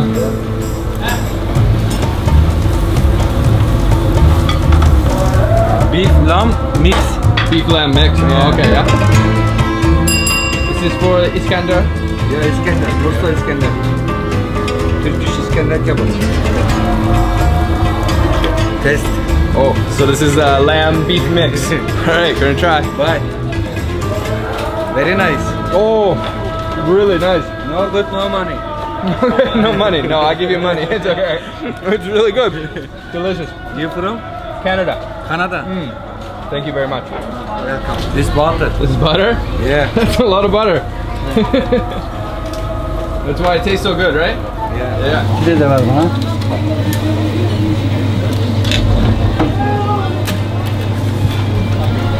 So we are sitting down at our next restaurant. The call to prayer is going on right now. We are outdoors in this sort of courtyard. The mosque is just over here, and we are having something called manisa kebab. We are waiting for it to arrive. The owner is here again once again, very, very friendly. We've got some chai, the classic Turkish tea that I missed so much. So let's try it. Oh man, just perfectly refreshing. And really atmospheric with the call to prayer and sitting outdoors here. Very, very cool atmosphere. Our manisa kebab has arrived. This is just insane looking. Check this out.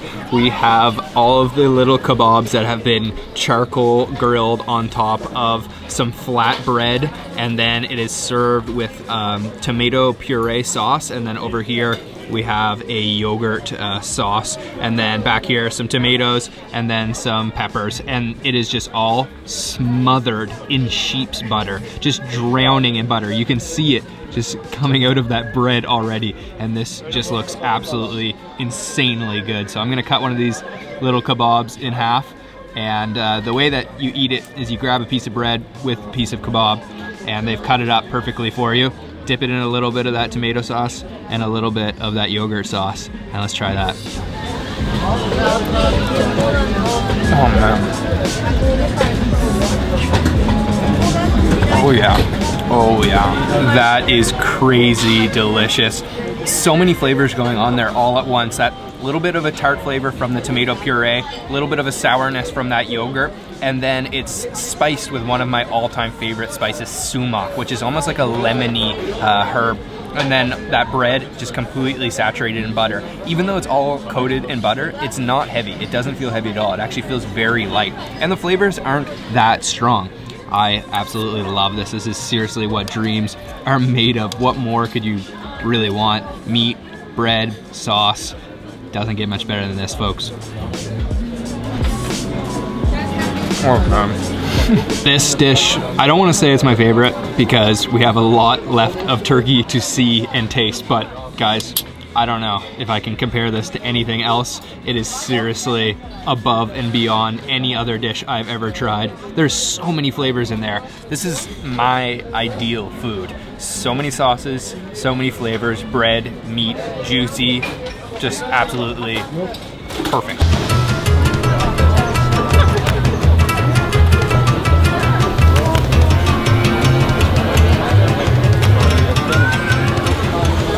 One thing that is certainly popular here in the Kemeralty is spice shops. Check this out. There's all kinds of foreign exotic spices. Check out all the cinnamon right here. It smells absolutely incredible. There's all kinds of things that I don't really recognize. Some different like flowers, these little purple flowers here. And it just smells all so good. This is a pretty interesting one here. Bundles of sage, and it smells just absolutely incredible. Oh man, so floral. Almost like a little bit musky. Oh, that's the coffee grounds. Oh wow. It smells really good. Yeah, very, very good. Turkish coffee. Turkish coffee. It smells good.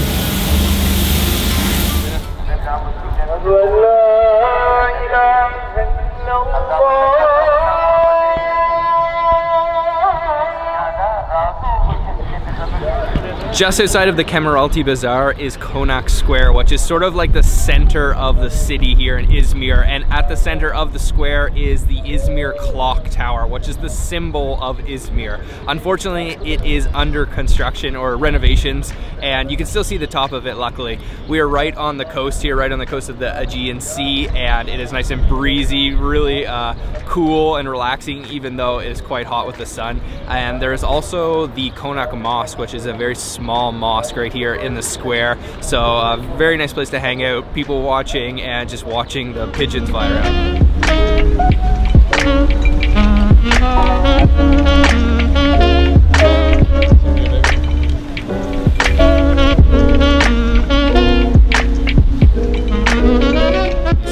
To this whole little alleyway here in the bazaar that is dedicated to Turkish coffee. So we're gonna find one of the spots to sit down at and order ourselves up a nice coffee. We are sitting down at one of the numerous Turkish coffee cafes here within the Kemeralty. This whole street is dedicated, as I mentioned, to Turkish coffee, and the way that they prepare it is very unique. They actually brew the coffee in the cup itself, so they put the cup directly on top of the flames. So I've got myself here a nice cup of Turkish coffee. You can see that thick silty layer on top because this is non-filtered coffee. All of those coffee grounds are inside. We are sitting on these really cool kind of Ottoman style seats and really nice atmosphere. Let's try the coffee out. Oh man, that is seriously thick. Wow. So there's definitely some kind of chocolatey hints to it. It's a little bit bitter, and I ordered it with medium sugar, so there is a little bit of a sweetness. I'm really confused about the siltiness of the coffee. Personally, I don't really like the siltiness. I love the flavor. I love the creaminess and the thickness, but the silt just gets caught in my teeth, and it kind of feels like unnatural.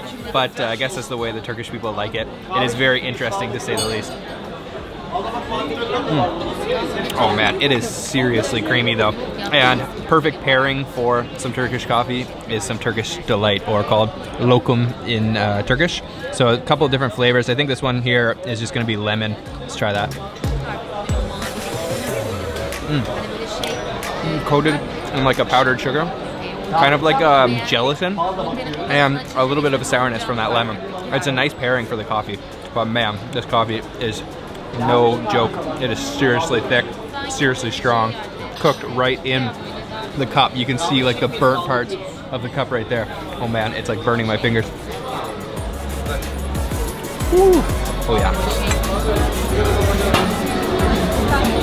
So you can see it looks like I've got about a quarter of a cup of coffee left, but honestly, that is just pure coffee grounds in the bottom there. You can see how it's just sticking to the side of the cup, and I personally can't drink that. I don't know if Turkish people tend to drink it all the way to the bottom, but I certainly can't, because it's honestly like, it kind of tastes like you're drinking like mud texture. It's way too thick and way too silty for me, but the first 3 quarters are really, really good.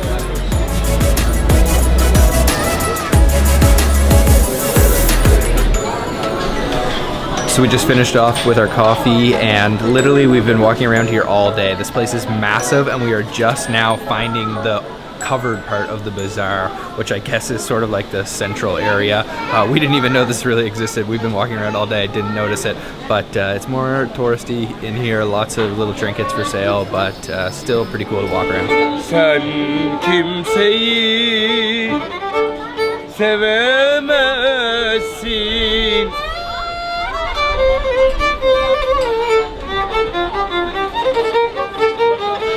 Sevmeyeceksin, sevmeyeceksin.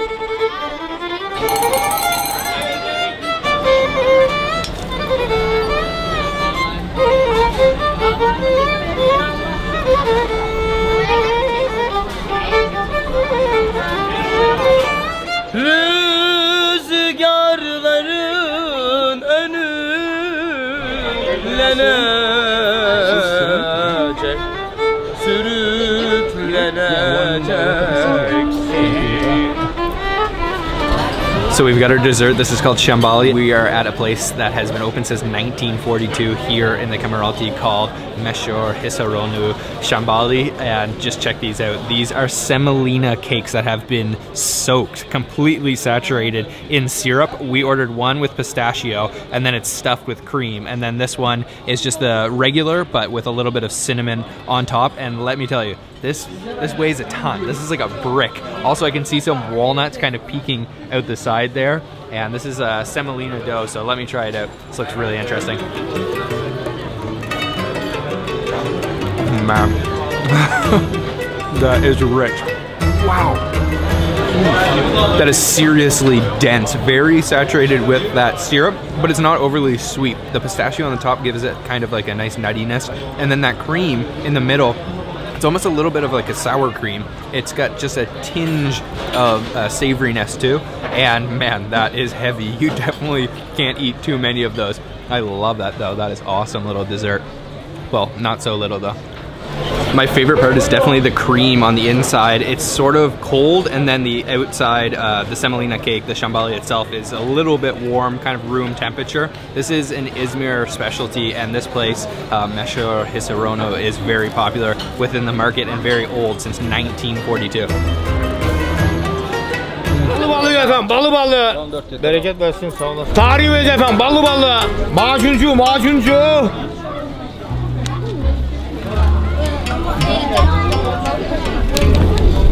Maşallah be, uçuracak gücü de buluncu. So we're just walking down the street, and this man here is hawking something called macun, and it's sort of like a Ottoman candy. So it's sort of like a lollipop. He uses all of these different, you can see right here, all these different sort of thick syrups, and they're all flavored differently. And it's kind of falling off the stick, but let me try. I don't know if I bite it or lick it, but I'll try. Oh, it's soft. Oh, it's definitely sweet, and it's a little bit sour. Oh, Güzel mi? Yeah, very good. Wow, that is really interesting. I've never seen anything like it. Bereket versin efendim. Buyur yakışıklı. We are just snacking our way through this market, all kinds of unique and interesting Turkish street foods, and I've definitely never had a candy like that before. It's a lot softer than I expected, and a little bit sweet, a little bit sour. Love that he's dressed up in like the Ottoman clothing. Very cool experience.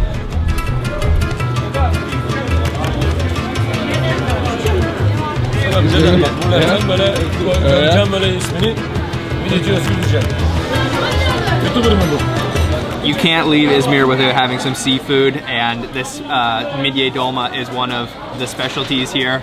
Just check that out. You can see that mussel, and then it is stuffed with that rice, little lemon. This is honestly what dreams are made of. Oh man. Oh wow, so fresh. And this market, so cool. This restaurant's directly inside of it. What an incredible day of eating here in Izmir.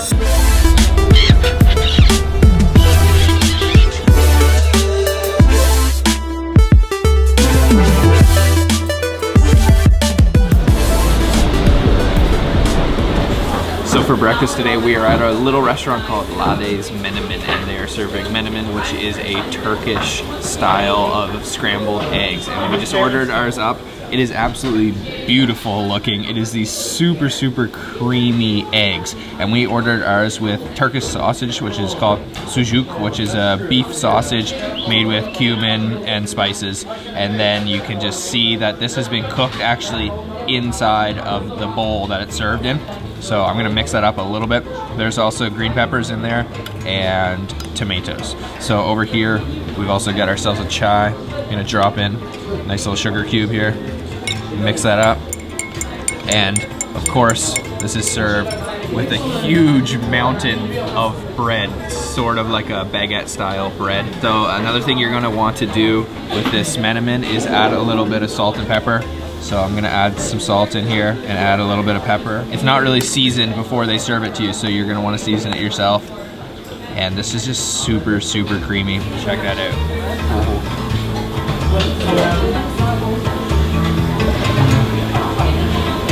Oh man. It kind of reminds me of chili, like chili stew, but I think actually I could add a little bit more spice. They've included some chili pepper flakes on the table. And I'm gonna add just a little bit of this in here. It is smoldering hot. There's oil forming on the top of that. And let me grab some bread here. Rip a piece off. Oh, that's my fork.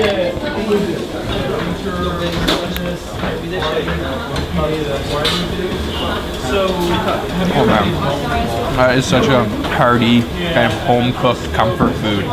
Man, that's good. So it is quite a plain dish before you season it. You're definitely gonna want to season it. I like it with a little bit of chili pepper, and I love the Turkish sausage in there, that sucuk. Look at that bite. There's a ton of that sausage, man. And then lapping it all up with the bread. This is just seriously joyful.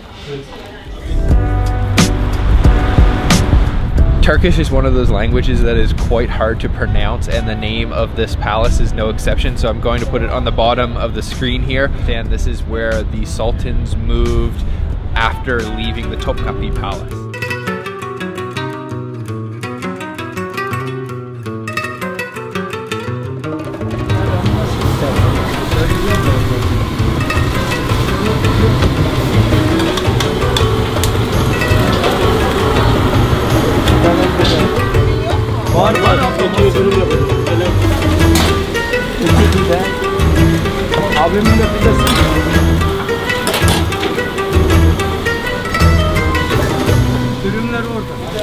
So we have come to get our donor, and we are just blown away already from this spot because he has literally probably the world's largest doner kebab I've ever seen, for sure. I'm not sure if there's a bigger one in the world. Let me know down in the comment box if there is, but this guy is like the king of kebabs.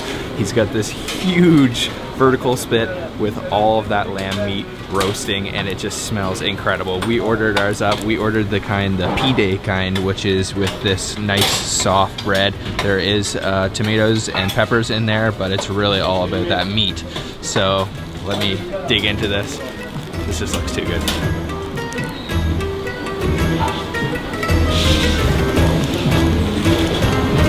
Oh, yum. Oh man. That is seriously good. So it's not too salty whatsoever. It's really the highlight there. It's the meat. The lamb meat is so ridiculously succulent. This puts the other donor we had at the Grand Bazaar to shame. This is seriously good.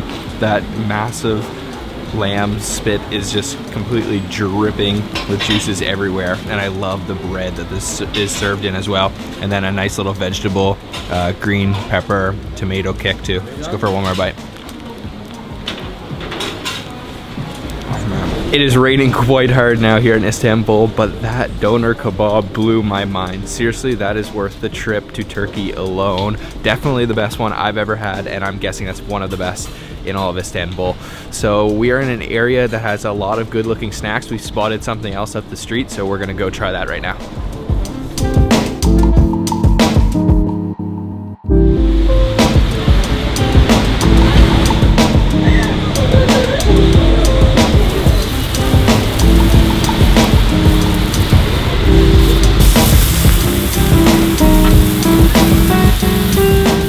So our flatbread has arrived. We've already tried this once here in Istanbul. It's a really good on-the-go snack. We ordered the mixed kind, so I'm not exactly sure what it's stuffed with, but I'm guessing it's probably cheese, and I see some parsley peeking out, so let's just crack it into it so we can see for ourselves what is inside. I don't know if there's going to be meat.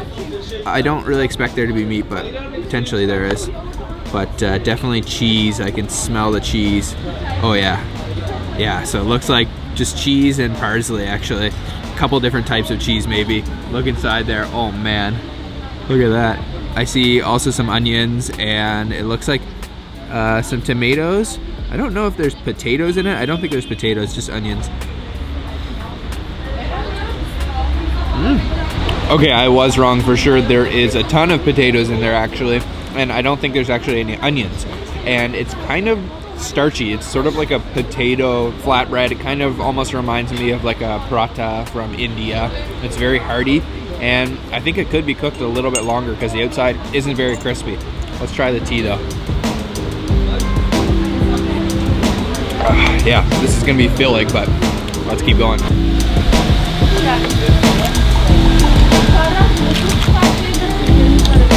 So we just got our stuffed mussels. They actually come in this kind of like Kentucky Fried Chicken style bucket, and you can see it is just filled to the top with these stuffed mussels. These mussels should be stuffed with some spiced rice, and we're also served a lemon. So I'm gonna grab one of these. I love mussels, and yeah, look at that. Oh man, you can see the mussel there with all of that rice in there. Oh man, okay, let me break this off. Grab a little bit of lemon. Definitely want to squeeze some lemon on there.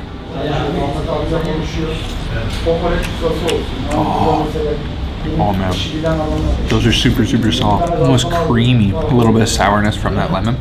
That rice isn't spicy, but it's definitely got a little bit of like a black pepper flavor. But that mussel is extremely tender. It just falls apart in your mouth. Oh man, this is like the perfect snacking food. Just sit here and eat these. If I can open it up. There. Yeah, check those out. Oh man, these are good. A little bit more lemon. Let's try that.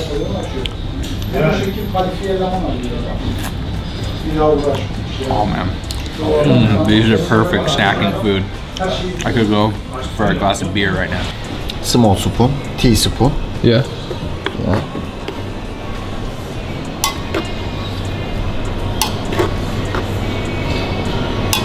3 scoop. Okay. Turkish coffee. Medium sugar 4. 1 not full. 2 half. Okay. Okay. Hot water. 1 cup. 1 cup. Yes. This is 1 cup. Mix.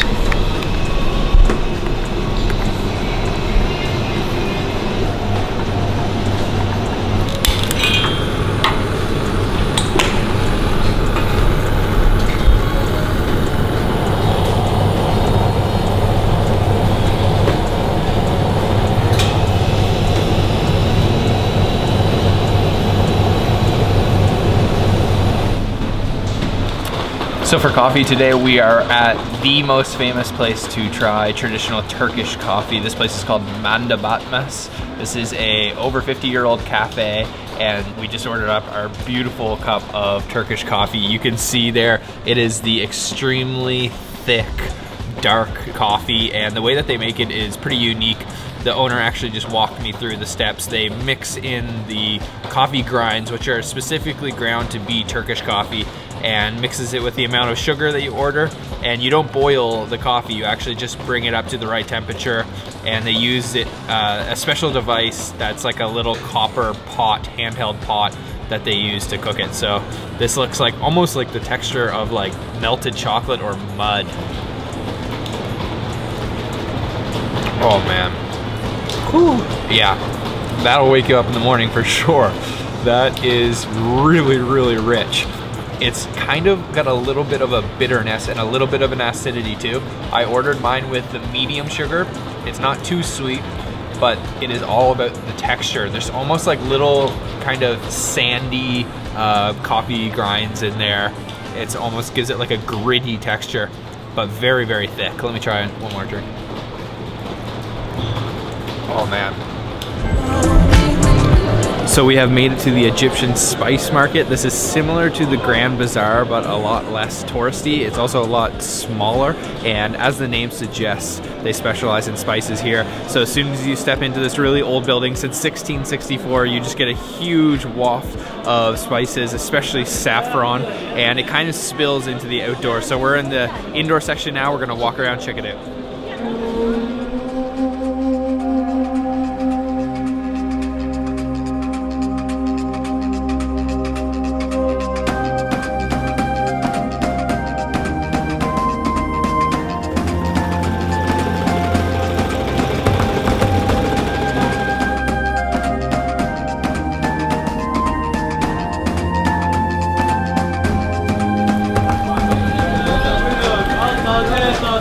Something you'll notice as soon as you step outside of the Egyptian spice market indoor part to the outdoor part is the smell of roast coffee.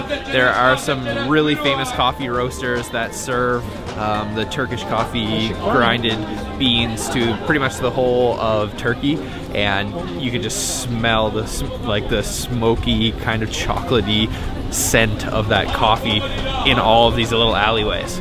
So after all of that exploring in the market, that was a lot of fun, but we are getting a little bit hungry again, so we're heading now to a restaurant that serves kokoreç. It's okay? Yeah. Okay. Ready? Oturma gel. Welcome. Evet, 2 yarım bir çeyrek. So we found the kokoreç stall, and what kokoreç is a traditional Turkish dish consisting of lots of different parts of the lamb.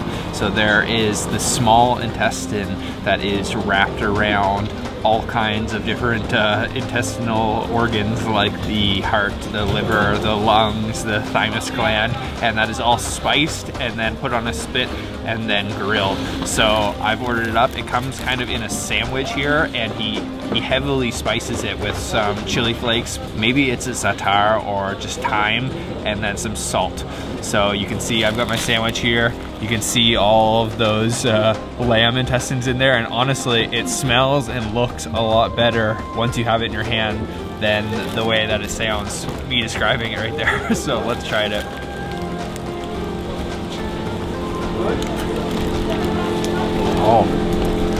Oh man. Oh, that is delicious. I was kind of thinking that it was going to be a little bit chewy considering the ingredients, but actually it's very tender and very juicy, and there's sort of some little crispy bits in there as well. And honestly, if you can get over the fact that it's just a bunch of intestines, it is really, really delicious.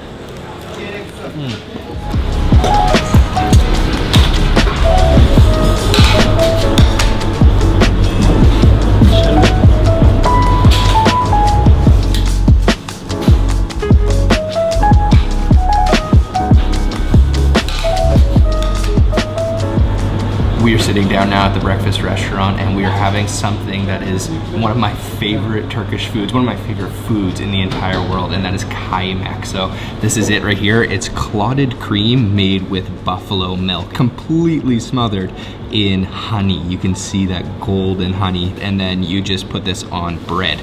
Over here we've got a scrambled egg with sucuk, which is cured beef sausage, and then back here we've got the buffalo milk, once again with the honey. You can see that golden honey at the bottom, and let me kind of stir this up to get that honey infused in that thick buffalo milk. A little bit sweet for breakfast, but I have a little bit of a sweet tooth, so let's dig in. Let's start with some of this kaymak. I'm gonna take a nice big chunk and put it on my bread here. Oh man, this stuff is just like liquid gold, that honey.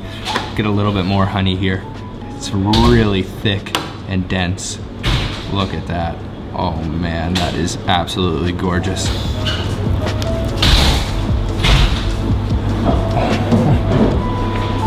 That definitely has a major sweetness kick to it, but I just love that kaymak, the cream, the clotted cream. It has such a unique texture and flavor. You can taste that rich buffalo milk flavor in it, and it's so velvety smooth.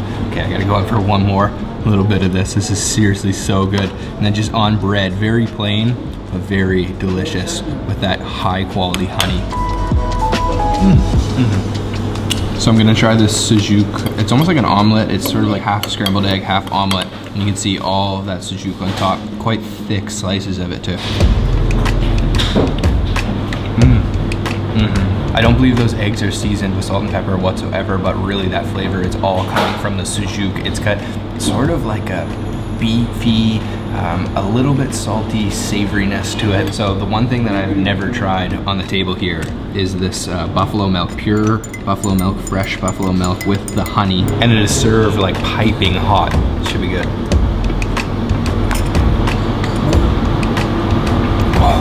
Oh yeah, wow. Okay, that is just like the liquid form of the kaymak, and then hot and soothing, super creamy, nice and thick, and not too sweet, but you can definitely taste that honey in there. Oh man, that is hearty.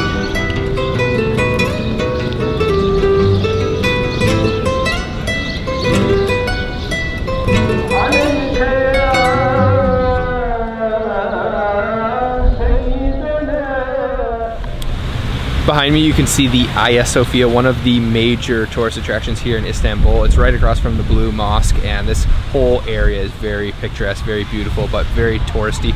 We explained these places, the Blue Mosque and the Hagia Sophia, more in depth in our previous Istanbul series, so go check that out if you haven't already. And now we're gonna head to get some lunch.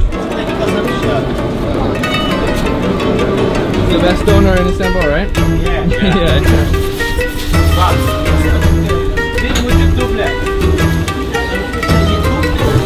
Tamam abi. 3 tablom var. Acabım var. Tabii efendim. Bu bana biri çıktı. Sayın abi. 3 tablo domates soğan atayım mı? Tamam.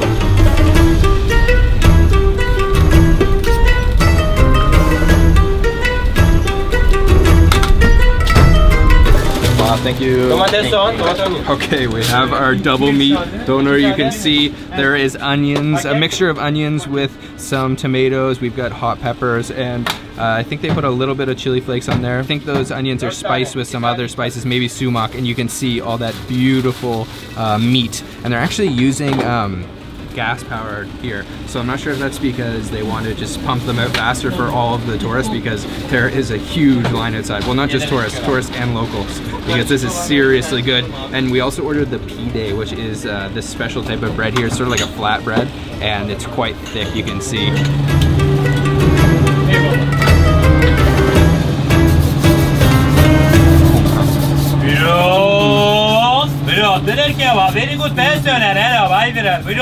That is seriously delicious, so juicy, and then that bread completely gets saturated with all of that juice.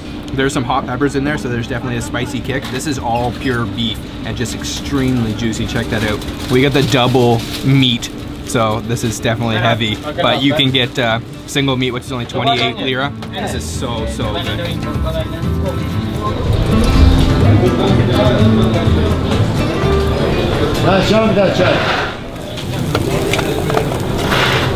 So we're taking a little bit of a break at this place that we filmed at before. This place is called Shorlulu, and they are serving hookahs with shisha inside. So a very classic Turkish way to relax. And this place, if you guys remember from our previous episode, had some incredible apple tea.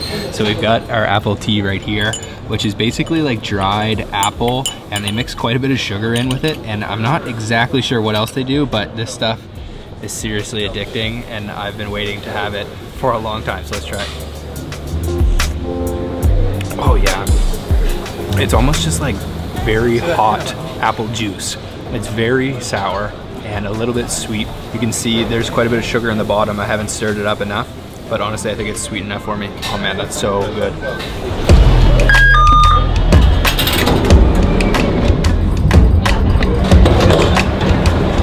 So we just got off the tram and we are heading to our next spot for a really unique snack that I've been looking forward to try.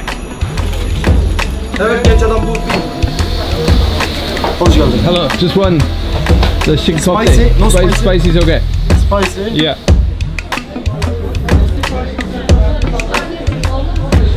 You want? Yeah.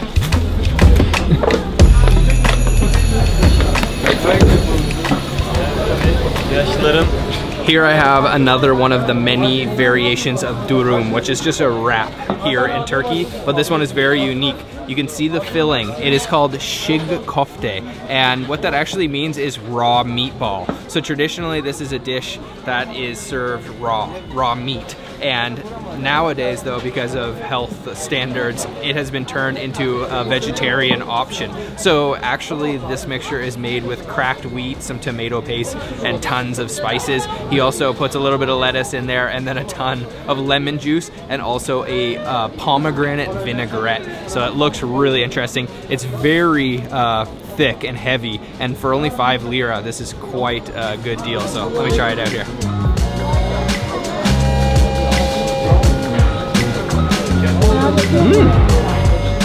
Wow, that has got some serious heat to it. That's probably the spiciest thing that I've eaten so far in Turkey. It really gets your taste buds watering after biting into that. And the texture of that mixture of cracked wheat with the tomato paste is very interesting. It does mimic raw meat.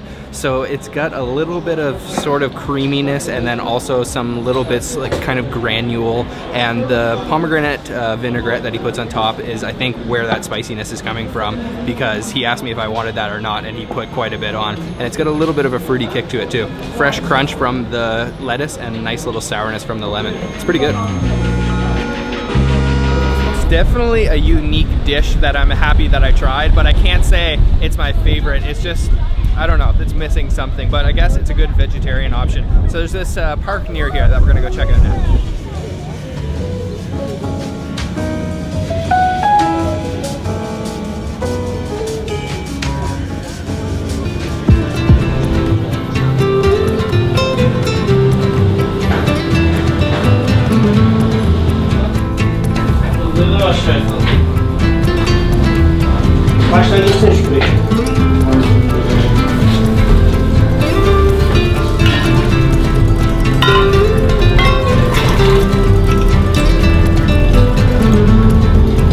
We are having an unconventional breakfast today. This is called turqiouis, which is a pickled juice. We had a similar version in Izmir, but this is sort of like the deluxe version. We're at this really cool place right here in Istanbul, serving all kinds of different pickles. The shop is really cool. All the walls are lined with different things pickling, and you can see our pickle juice here, and it's got this really interesting pink color. So there's a couple different pickles inside, but first I'll start by explaining the juice. So it's actually 3 different parts. The first is like a regular pickle juice. The second is a pickle juice that's been mixed with some spicy chili sauce. And then the third, which gives it the pink color, is a beet juice, so a beet pickle juice. Then inside we actually have 3 or 4 different types of pickles. We've got pickled cucumber, we've got pickled beet, we've got pickled carrot, and pickled cabbage. So this just looks really interesting. I love how it's pink like that, and this shop is just so cool.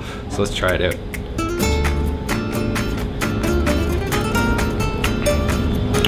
Oh yeah. Wow, that's actually quite spicy. That is definitely going to wake me up this morning. That has a really subtle, salty flavor. It's a little bit sour, but honestly, it's more spicy than it is sour or salty. And let me go in now for one of the pickles. I'll try this pickled cucumber first. Oh yeah, crunchy, nice little dill flavor. Okay, what's next? I guess a piece of this cabbage. Sort of like a pickled cabbage, almost like kimchi, but let's try it. Oh man, I love the crisp texture. Oh man, this is so good. This will seriously get you ready for the day.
One thing that I noticed that is in season here at the market is apricots, and we just bought 5 lira worth. And check this out, it's like a massive sack of apricots. I didn't expect that it was gonna be this much, but check this out. These look super, super fresh. We got a whole bag full of them here. This market is seriously rowdy and very, very busy. I'm gonna try one of these out right here. Oh man, really juicy. Nice and sweet, not actually very sour at all. They sort of have that kind of fuzzy, sort of apricot exterior. Really nice.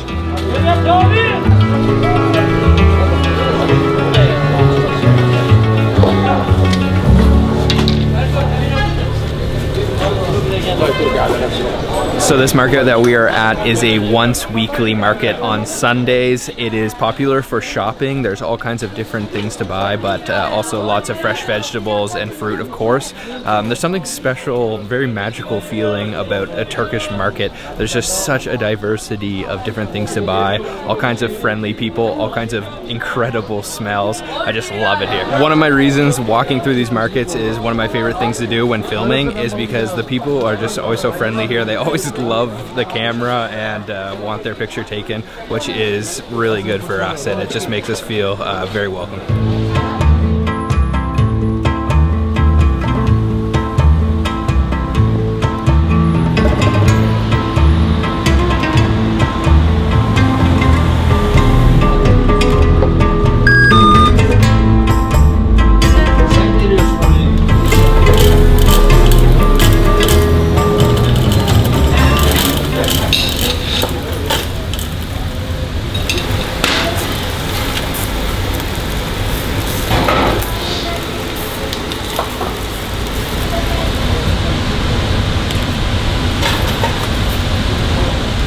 We have made it to our lunch restaurant today, and this is a place that I've been looking forward to trying for a long time. This place is called Adana Okbakshi, and they're serving Adana kebab, which is a lamb kebab that has been minced by hand, spiced, and then grilled on charcoal. We've got it here. It looks absolutely incredible. You can see this. It's quite a huge kebab, and I can just see those natural oils coming out of it, and it smells super smoky. On the side here, we've got one piece of bread that's almost like it's almost like a chip. It's very, very crispy. Over here, we've got two different types of bread, both of which have been placed on the charcoal. So I'm sure they're infused with that smokiness. This one's a little bit thicker, and then we've got one underneath that's a little bit thinner. Over here, we've got a salad of a couple different things. These are some green peppers that he literally laid on top of the charcoal, not even above it, just directly on top. Underneath, tons of onions. Looks like a little bit of red pepper there, and it's covered in sumac, that lemony herb that I love so much. And then over here we've got some grilled tomatoes and parsley.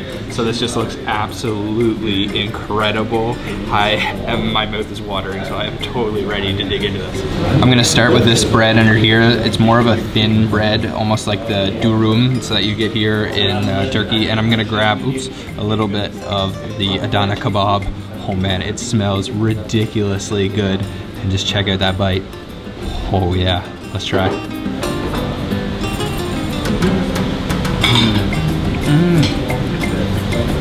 Wow, that is delicate and smoky and juicy.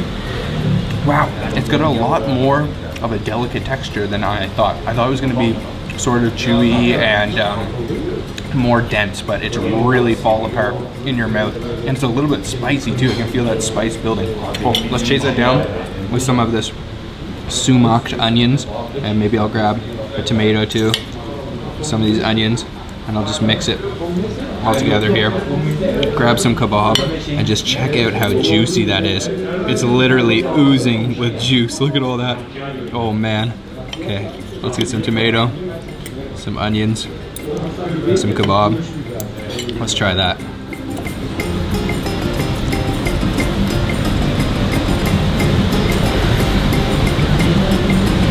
That is so ridiculously good. You can taste that sumac. It gives it sort of a lemony freshness. And then it is a lot spicier than I thought it was going to be. There's definitely some chili powder in that kebab mixture, and everything goes so well together. Everything's just infused with that charcoal smokiness. I gotta go in for one more bite. I'm gonna go for this bread this time. This is just too good, guys. Wow. Such a simple thing, just grilled meat, and it just seriously tastes otherworldly.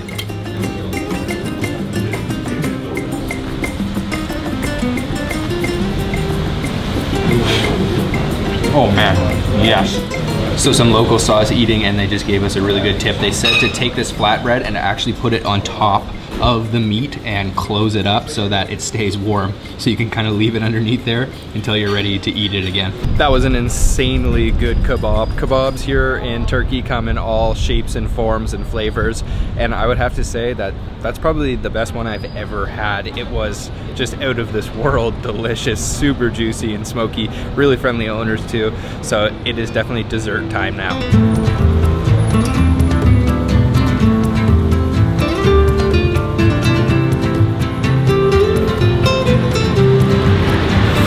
dessert, we are having the classic dondurma, which is Turkish ice cream. We're at this really cool shop called Damla. This is like an old school Turkish ice cream shop, and this is seriously underrated. I know everyone talks about Italian gelato, but seriously, Turkish ice cream, you've got to try it. So you can see we've got 3 different flavors. We've got blackberry, chocolate, and then sade, which is just like plain, but it's really like vanilla, I think, and it's starting to drip off. And of course, we also got chocolate on the top, chocolate syrup. So let me try it here. Whoa, man, so good. I love that blackberry, and it's got this really unique texture, which makes Turkish ice cream different than other ice creams. They use a type of plant resin to give it this really kind of chewiness. It's very unique and very delicious. Wow. So exactly where you get off and on the boat, there are all of these little floating restaurants behind me. They all are serving the same thing. That's balik ekmek, which is a fish sandwich. It is really crazy busy down here, but these restaurants are super cool. They're a little bit touristy. I don't know if the food's gonna be any good, but really cool to see the restaurant actually on a boat.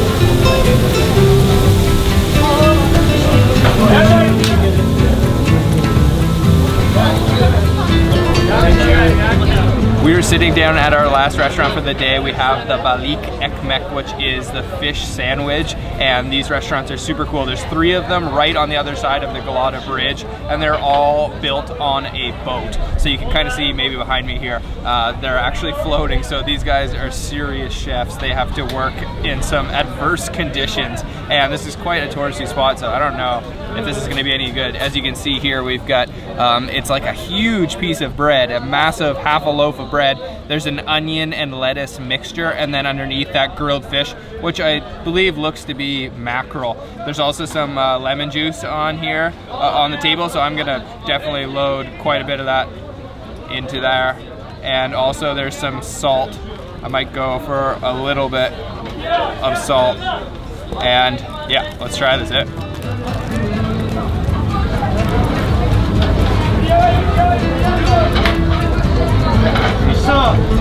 Actually, that's not very good at all. It's like 90% bread. There's a very small piece of fish in there.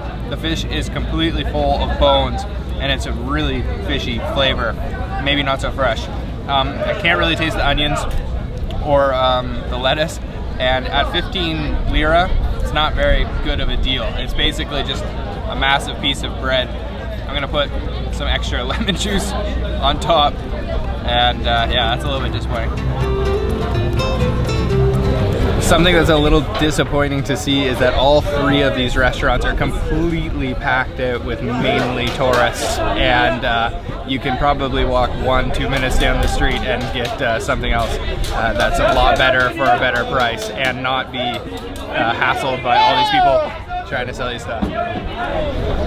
To my surprise, actually right outside of the fish sandwich restaurant, they're selling the turqiouis, the pickle juice, but we already had some today, so we're good on that. I think I'd say that this place is a little bit more of a gimmick than a true Turkish restaurant.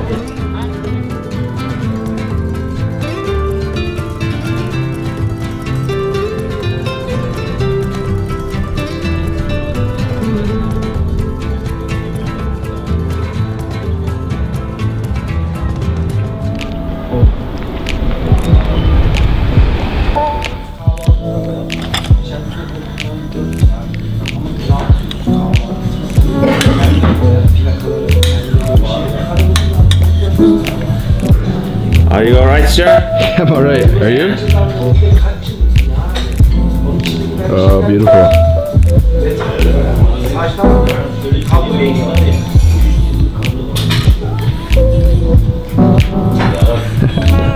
Okay. Thank you very much.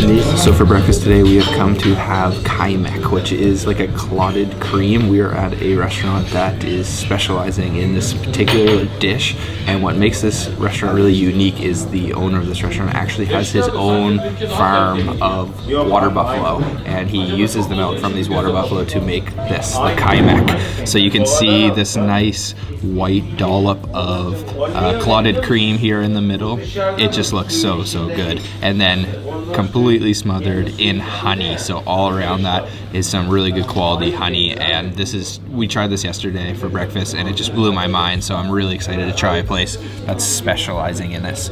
So let me grab a piece of bread here. I'm gonna grab some of this cream and oh wow, that's really thick. That's much thicker than the stuff we tried yesterday. It actually almost feels like butter.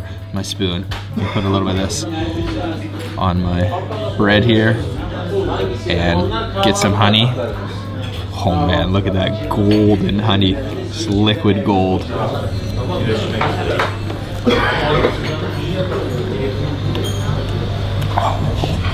Oh yeah. That is seriously good. So the first thing that hits your mouth is definitely the richness of that honey. It's not overly sweet, but it's very flavorful. And then the creaminess, almost like velvety, smooth texture of that kaymak in the middle. That is seriously good. That is dangerously good because this can't be good for you. Let's go ahead for one more bite here. I'm just gonna dip my bread right in here and look at the, just look at the color and the texture of that cream. Oh man. Super good. Tea?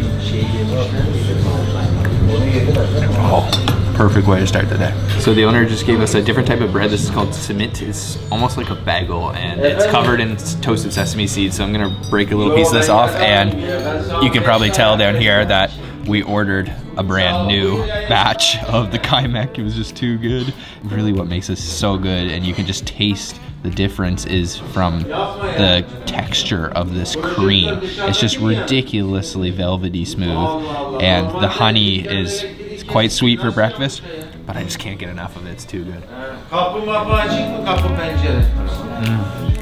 Whew, what a way to start the day. I have a serious sugar rush after that meal, but the owner of that restaurant is extremely friendly, and if you're a person that likes sweets for breakfast, that is your spot. And if you don't want it for breakfast, it's also a good dessert or any time of day. So now we are hopping on the metro and we are going to head to the Topkapi Palace.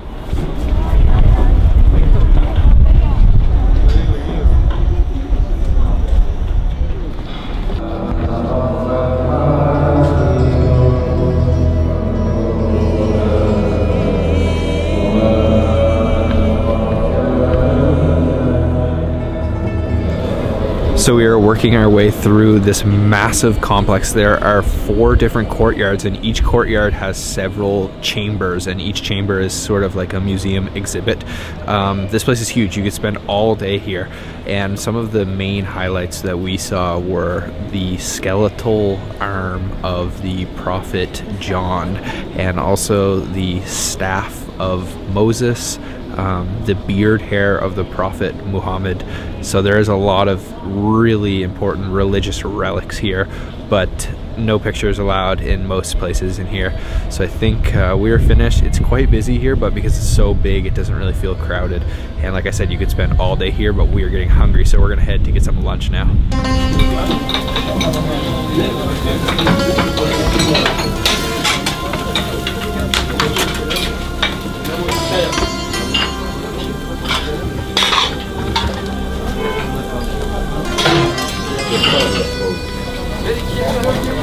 Adam ayakta şey çekiyor. Adam geldi mi?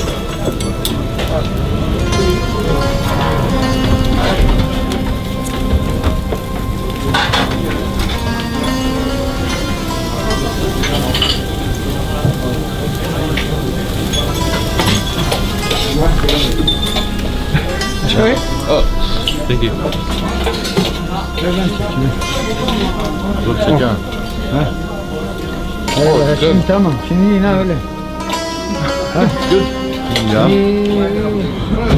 So today for lunch we are getting our meat fix. We are at another kebab restaurant here in Istanbul, but this is not a regular kebab restaurant. They are serving something called kag kebab. This place is called Sezade Kag Kebab, and basically what that is it's very similar to the normal doner kebab, but this one is horizontal. So this is spiced lamb meat on a horizontal spit. They're cooking it on wood fire, and the way that they make it is really interesting too. They use these little skewers to kind of puncture the meat and then use a knife at the same time to slice it off, so you get these really juicy looking, thinly sliced pieces of meat, and the owners are really friendly. I actually just sampled a little piece there with the owner, and it was delicious, but we just ordered up our plate. So you can see here, it's hiding underneath these thin wrappers, and let me pull these back so you can see that. Oh man, and served right on those skewers. So these are like custom made skewers, easy to get the meat on there, and I can see just layers of fat and meat and just those little kind of burnt ends, and just look at that. That is some seriously juicy lamb meat, and then served with a nice roasted pepper. And then also we've got a salad here. We've got some onions, looks like there's some parsley chopped up in there, and then some tomatoes and some spice on top. So let's dig into this. My mouth is watering already after tasting that one little bite. Okay, I'm just gonna rip a piece of this little wrapper off, and then I'm gonna make my own little lamb kebab wrap. And look at that. Oh man, that came off really easily.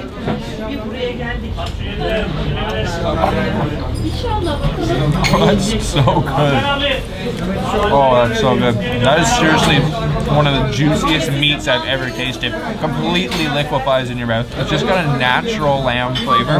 Man, it's just the quality of that meat and the juiciness that makes it so good. Let me try one more piece by itself. I love how there's little layers of fat as well. Get this off the skewer. It's still nice and hot. Try that. Oh man. That is mind-blowingly delicious. Ridiculously tender. Chase that with a little bit of this salad here. Some onions, some tomatoes. Try that. Oh. This is too good.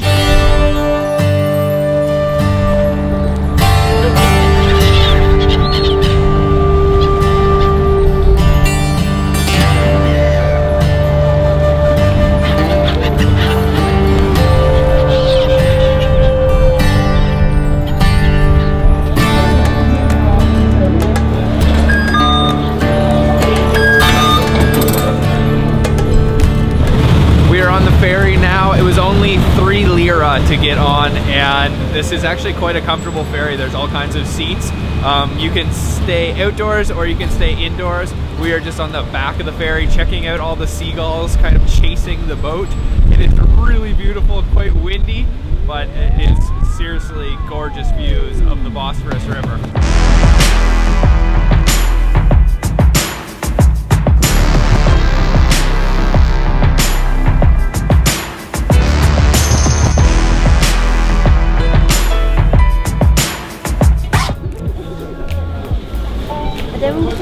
Meyveler, meyveler, meyveler, meyveler. Rakavet terebe, rakavet terebe.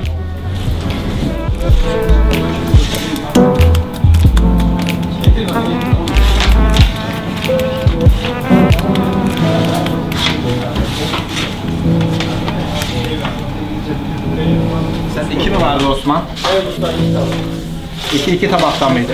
Git mi Osman?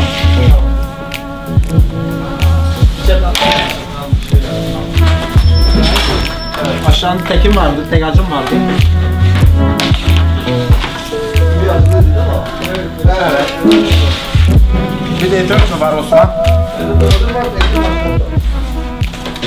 Şimdi So our first stop today is for lahmacun, which is kind of the Turkish answer to pizza. So here we have it. It's a very thin bread. They're making them fresh on site. The way that he makes it is he first thins this dough out very, very thinly and then rubs on a mixture of meat. I'm not sure if it's beef or lamb that's on this, and then tons of spices as well. I can already smell some cumin and I see a little bit of chili flakes. Then he uses this long wooden paddle to feed it into their wood-fired oven. And then on the side here for drink we have something called ayran, and that is like a salty yogurt drink. I've never tried it, but I read online that it is a favorite to have in the wintertime here in Istanbul. So first of all, I'm gonna garnish this a little bit with a little bit of parsley.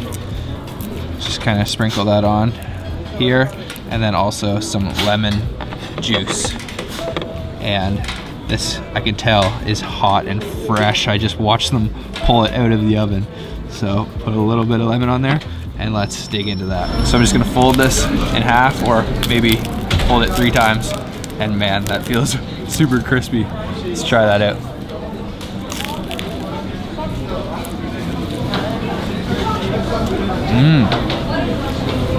Oh, that is very nice. So the first flavor I tasted there is the lemon juice that I put on top and a little bit of spice. We asked for medium spicy, but the best part about that in my opinion is the bread. It is extremely light, but very crunchy at the same time. Just check that out. It is like very crisp. You can see it's kind of almost like a cracker thin. Let's go in for one more bite. Oh man, the meat in there too just gives it kind of like an oiliness, and it goes nicely with the crunchiness of that bread. That is a perfect like on-the-go snack. So I've been seeing everybody here pretty much in Istanbul drinking this. At first I thought it was just a glass of milk, which I thought was kind of weird, but apparently it's not. It's this ayran, so let's try it. Ooh. Yeah, oh wow. That is very refreshing. It's really unique too. It's kind of like a watered down yogurt. It's not too creamy, and it's sour and salty at the same time, and served nice and cold. That's pretty good actually.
So to end our day on a good note, we have left all the tourist sites behind. We are far outside any tourist attraction here in Istanbul, and we have come to get this piece of beauty. This is the Turkish pide. It's sort of like this boat filled with ground beef that has been spiced, and then this beautiful egg yolk, which has just actually started breaking, but I'm just gonna pull this around a little bit and mix that in, and just look at that. That is absolutely beautiful. Oh man, and I wish you guys could smell this. It smells incredible. And we've also got a big hunk of butter here, which I'm gonna mix around a little bit too. And this is so fresh. They were just making them out back, similar to the lahmacun, using that wooden paddle to feed them into their oven, and they're just pumping these out. This is apparently one of the best pides you can get in all of Istanbul, and by the looks of it, it is going to be the best pide I ever eat. I'm just gonna go in right here. Look at all that. Oh man. I'm gonna try to cut this a little bit so I can get a piece with some of that egg and some of that butter. And this looks very hearty compared to that lahmacun. Okay, I might just have to pick this up and take a bite for my first bite. Okay, I'm gonna do that.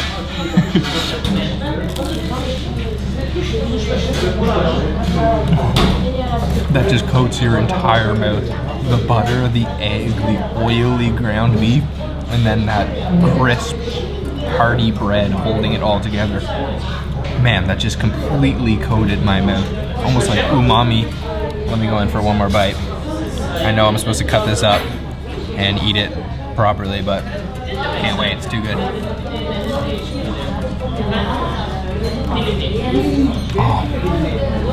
Oh, that's phenomenal.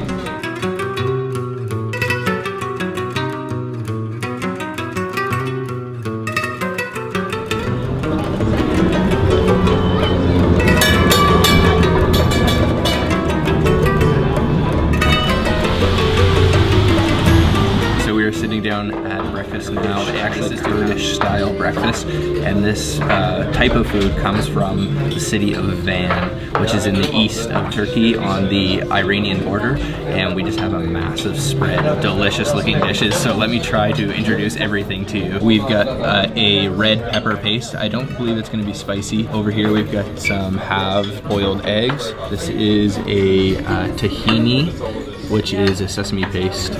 Here we've got a really beautiful looking honey with a nice chunk of honeycomb right in the middle. That just looks really, really good. This is a strained yogurt with cucumbers. Here we have a nice cheese platter. I see 1, 2, 3, 4, 5 different types of cheese, all kinds of different ones. I can't wait to try those out. Over here it looks like an orange jam, probably like a slightly bitter orange jam. Then we've got a fresh cucumbers and tomatoes, some beautiful, brilliant red tomatoes here. And then 2 different types of olives. We've got black olives here and then green olives. Both look like they're kind of slightly spiced actually. This is called kaymak, which is basically just clotted cream. We're gonna eat that with the honey. Over here, this is a really interesting dish. It's actually like fried wheat with walnuts, and it looks like maybe there's some honey in there as well, probably some sugar. Back here we've got nice little scrambled eggs.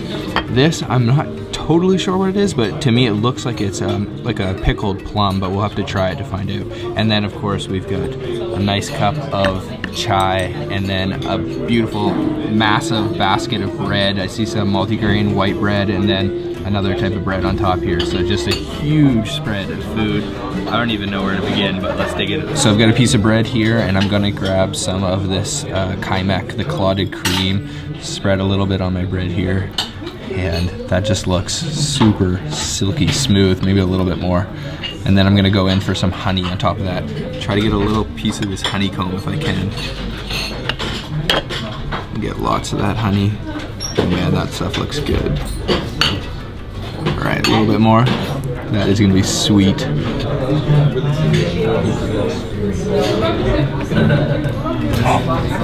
Wow, very sweet, very creamy. So that honey is quite sweet, and with the clotted cream, the kaymak, it gives it kind of like this butteriness. There's no saltiness going on whatsoever, and then it gave a little bit of a crunch from that honeycomb in there.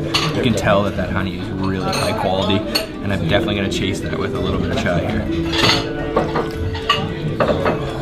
One of the best looking things on this spread is this dip here that I've never tried before, but looks just really good. So as I mentioned, this is made mostly of fried wheat, but then you can see all those walnuts on top. So I've got a piece of bread here. There may be some honey in there as well. Yeah, I think there is. And I'm just gonna go in, try that with some bread. That is much better than I expected. It is a little bit sweet, but my favorite part is the texture. It's kind of got like a grittiness to it and a little bit of a nutty walnut flavor too.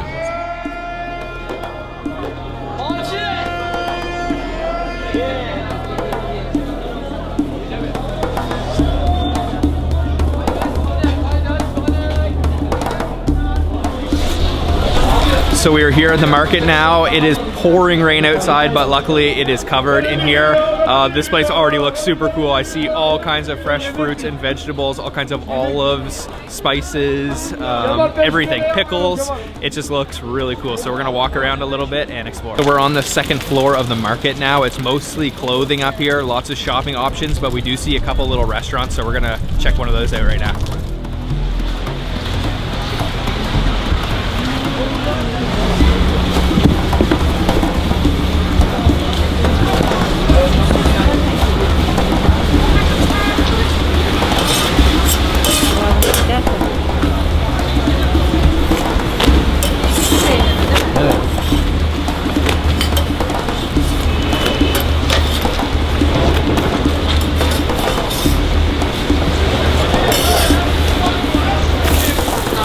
So we found some cover here. It is really coming down out there, but there is a few little restaurants in here serving gözleme, which is like a flatbread. So we just ordered ours up here.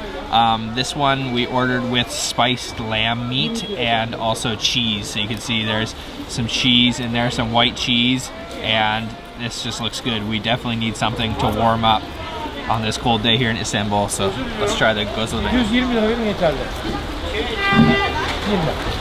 Oh wow. It doesn't look like much, but it certainly is flavorful. The bread is really the highlight there.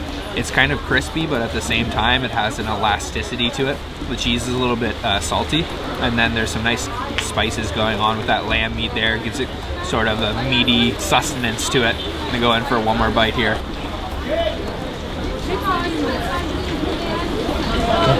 Finished off with our little snack. That was pretty good. This market is really cool and a lot of fun to check it out. So if you're ever in Istanbul and it's Saturday, maybe consider checking out this market. We'll put the information so you can find it down in the description box. So I think we're gonna take a little break, try to let the rain clear up a little bit before we head out for lunch today.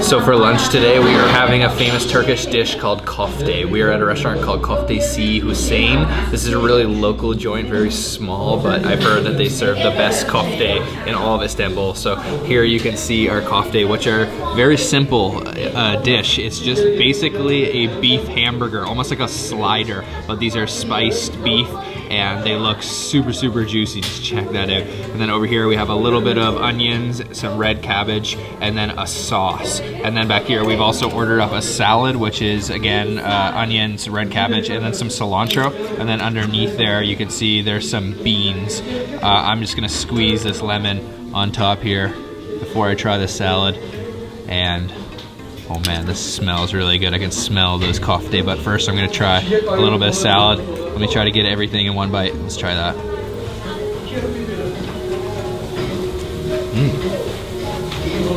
Oh yeah, that is really good with that lemon. Those beans are very tender, they're very soft, kind of just disintegrate in your mouth right away. Okay, let's move on to the main event here. I've got to try one of these. These just look so good. He was cooking them fresh out back, and I'm gonna rip this guy open. And you can see, oh man, that just looks so juicy on the inside. Oh man, look at that. And let me dip it in a little bit of this sauce over here. It looks like a red pepper sauce. I'm not sure if it's gonna be spicy or not. We'll try it. Just a little bit of sauce. Let's try that.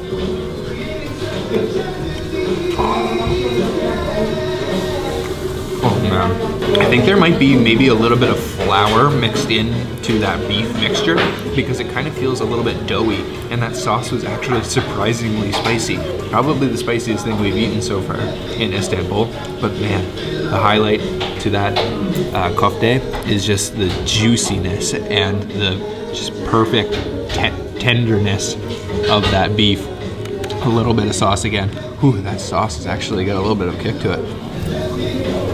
Oh man, so juicy. These are just too good. They're super addicting, just super oily too. You can see all of that oil on the plate underneath it. And they have such a unique texture. I think that's what makes these really different, because otherwise they sort of just look like they're a beef slider, but they're really not. They're really unique. I'm gonna try this one just by itself.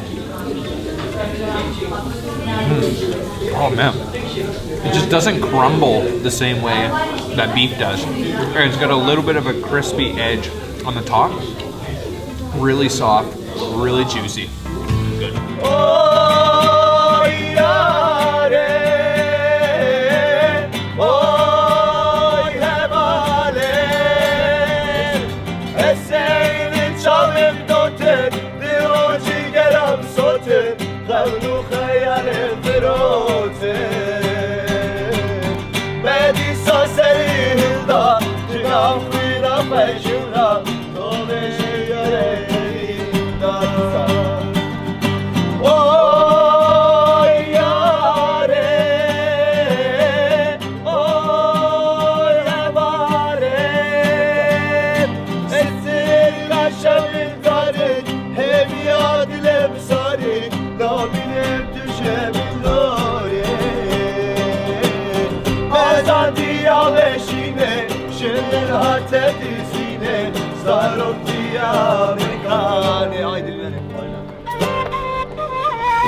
We just took a nice stroll down Istanbul Street. There is all kinds of shopping, all kinds of different street performers, things to see.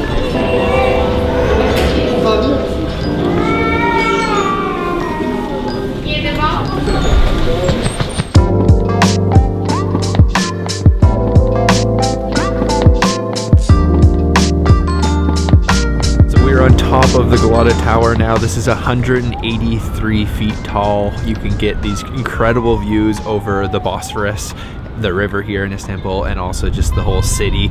It is really windy up here, really cold, but the views are incredible. So we are at a little cafe now. This is a place that sells traditional Turkish desserts like baklava, which we just ordered with some ice cream. But there's all kinds of different types of these börek, which is like a traditional dessert made of phyllo dough, and you can see all of them here.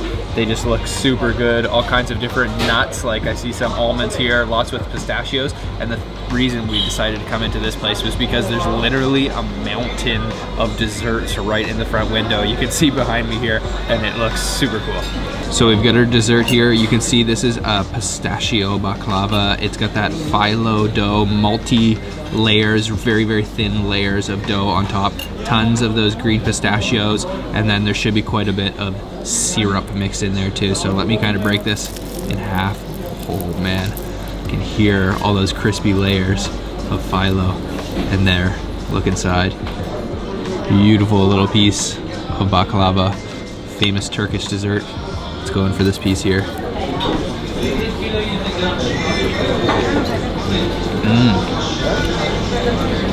Oh, that is very good. Very sweet though. So if you're not a sweets lover, then maybe baklava isn't the thing for you, because it is very sweet. It's kind of saturated with all that syrup on the bottom layer, but it does have a nice kind of pistachio flavor, and nice and crispy on the top. Let's chase that with a little bit of their ice cream here. This is a vanilla ice cream with some pistachios once again sprinkled on top. Looks like good ice cream. Let's try it out.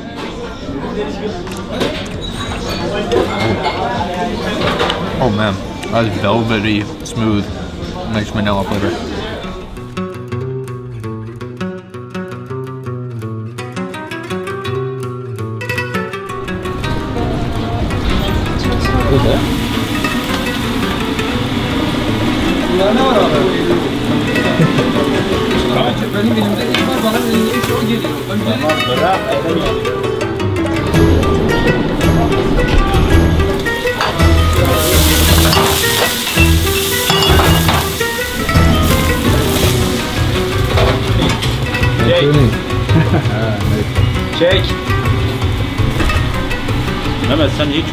So tonight we are at a very local restaurant here in Istanbul for dinner, and we are having a very unique dish that I've never tried before, and it is called tantuni, and we ordered the version that is called yogurt tantuni. So you can see it kind of just looks like a mountain of yogurt with quite a bit of chili oil all over top of it, and then lots of chopped parsley. But underneath all of this yogurt and oil, there is sort of like a tortilla. It is actually two of these thin flour wrappers, and then stuffed with beef that has also onions and more parsley on the inside. And what makes a tantuni unique is they boil this beef in salt water, and then they fry it a little bit in cotton oil.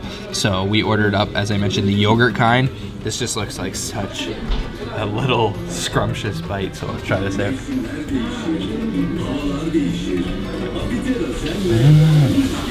Oh man. Oh, that is so good. That wrapper has a nice kind of elasticity balance to it. The meat on the inside very tender, and then tangy from that yogurt. The person who worked here, the owner, he mentioned to me, don't cough because it's a little bit spicy. But actually I don't find it too spicy. And there's a very unique flavor going on in there. And that is from a local spice they use here in Turkey called sumak. And it's got kind of like a peppery flavor to it. Let's go in for one more bite. And then a little freshness from that parsley as well. Oh man. It looks like it might kind of be too like sloppy or saturated, maybe soggy with that yogurt. But the wrapper does a really good job at retaining its kind of texture, elasticity. That is really good. Just the perfect amount of spice.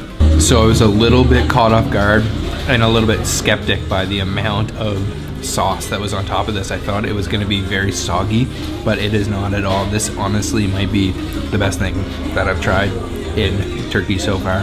The little pieces of beef on the inside and then that tangy yogurt on top is just so good.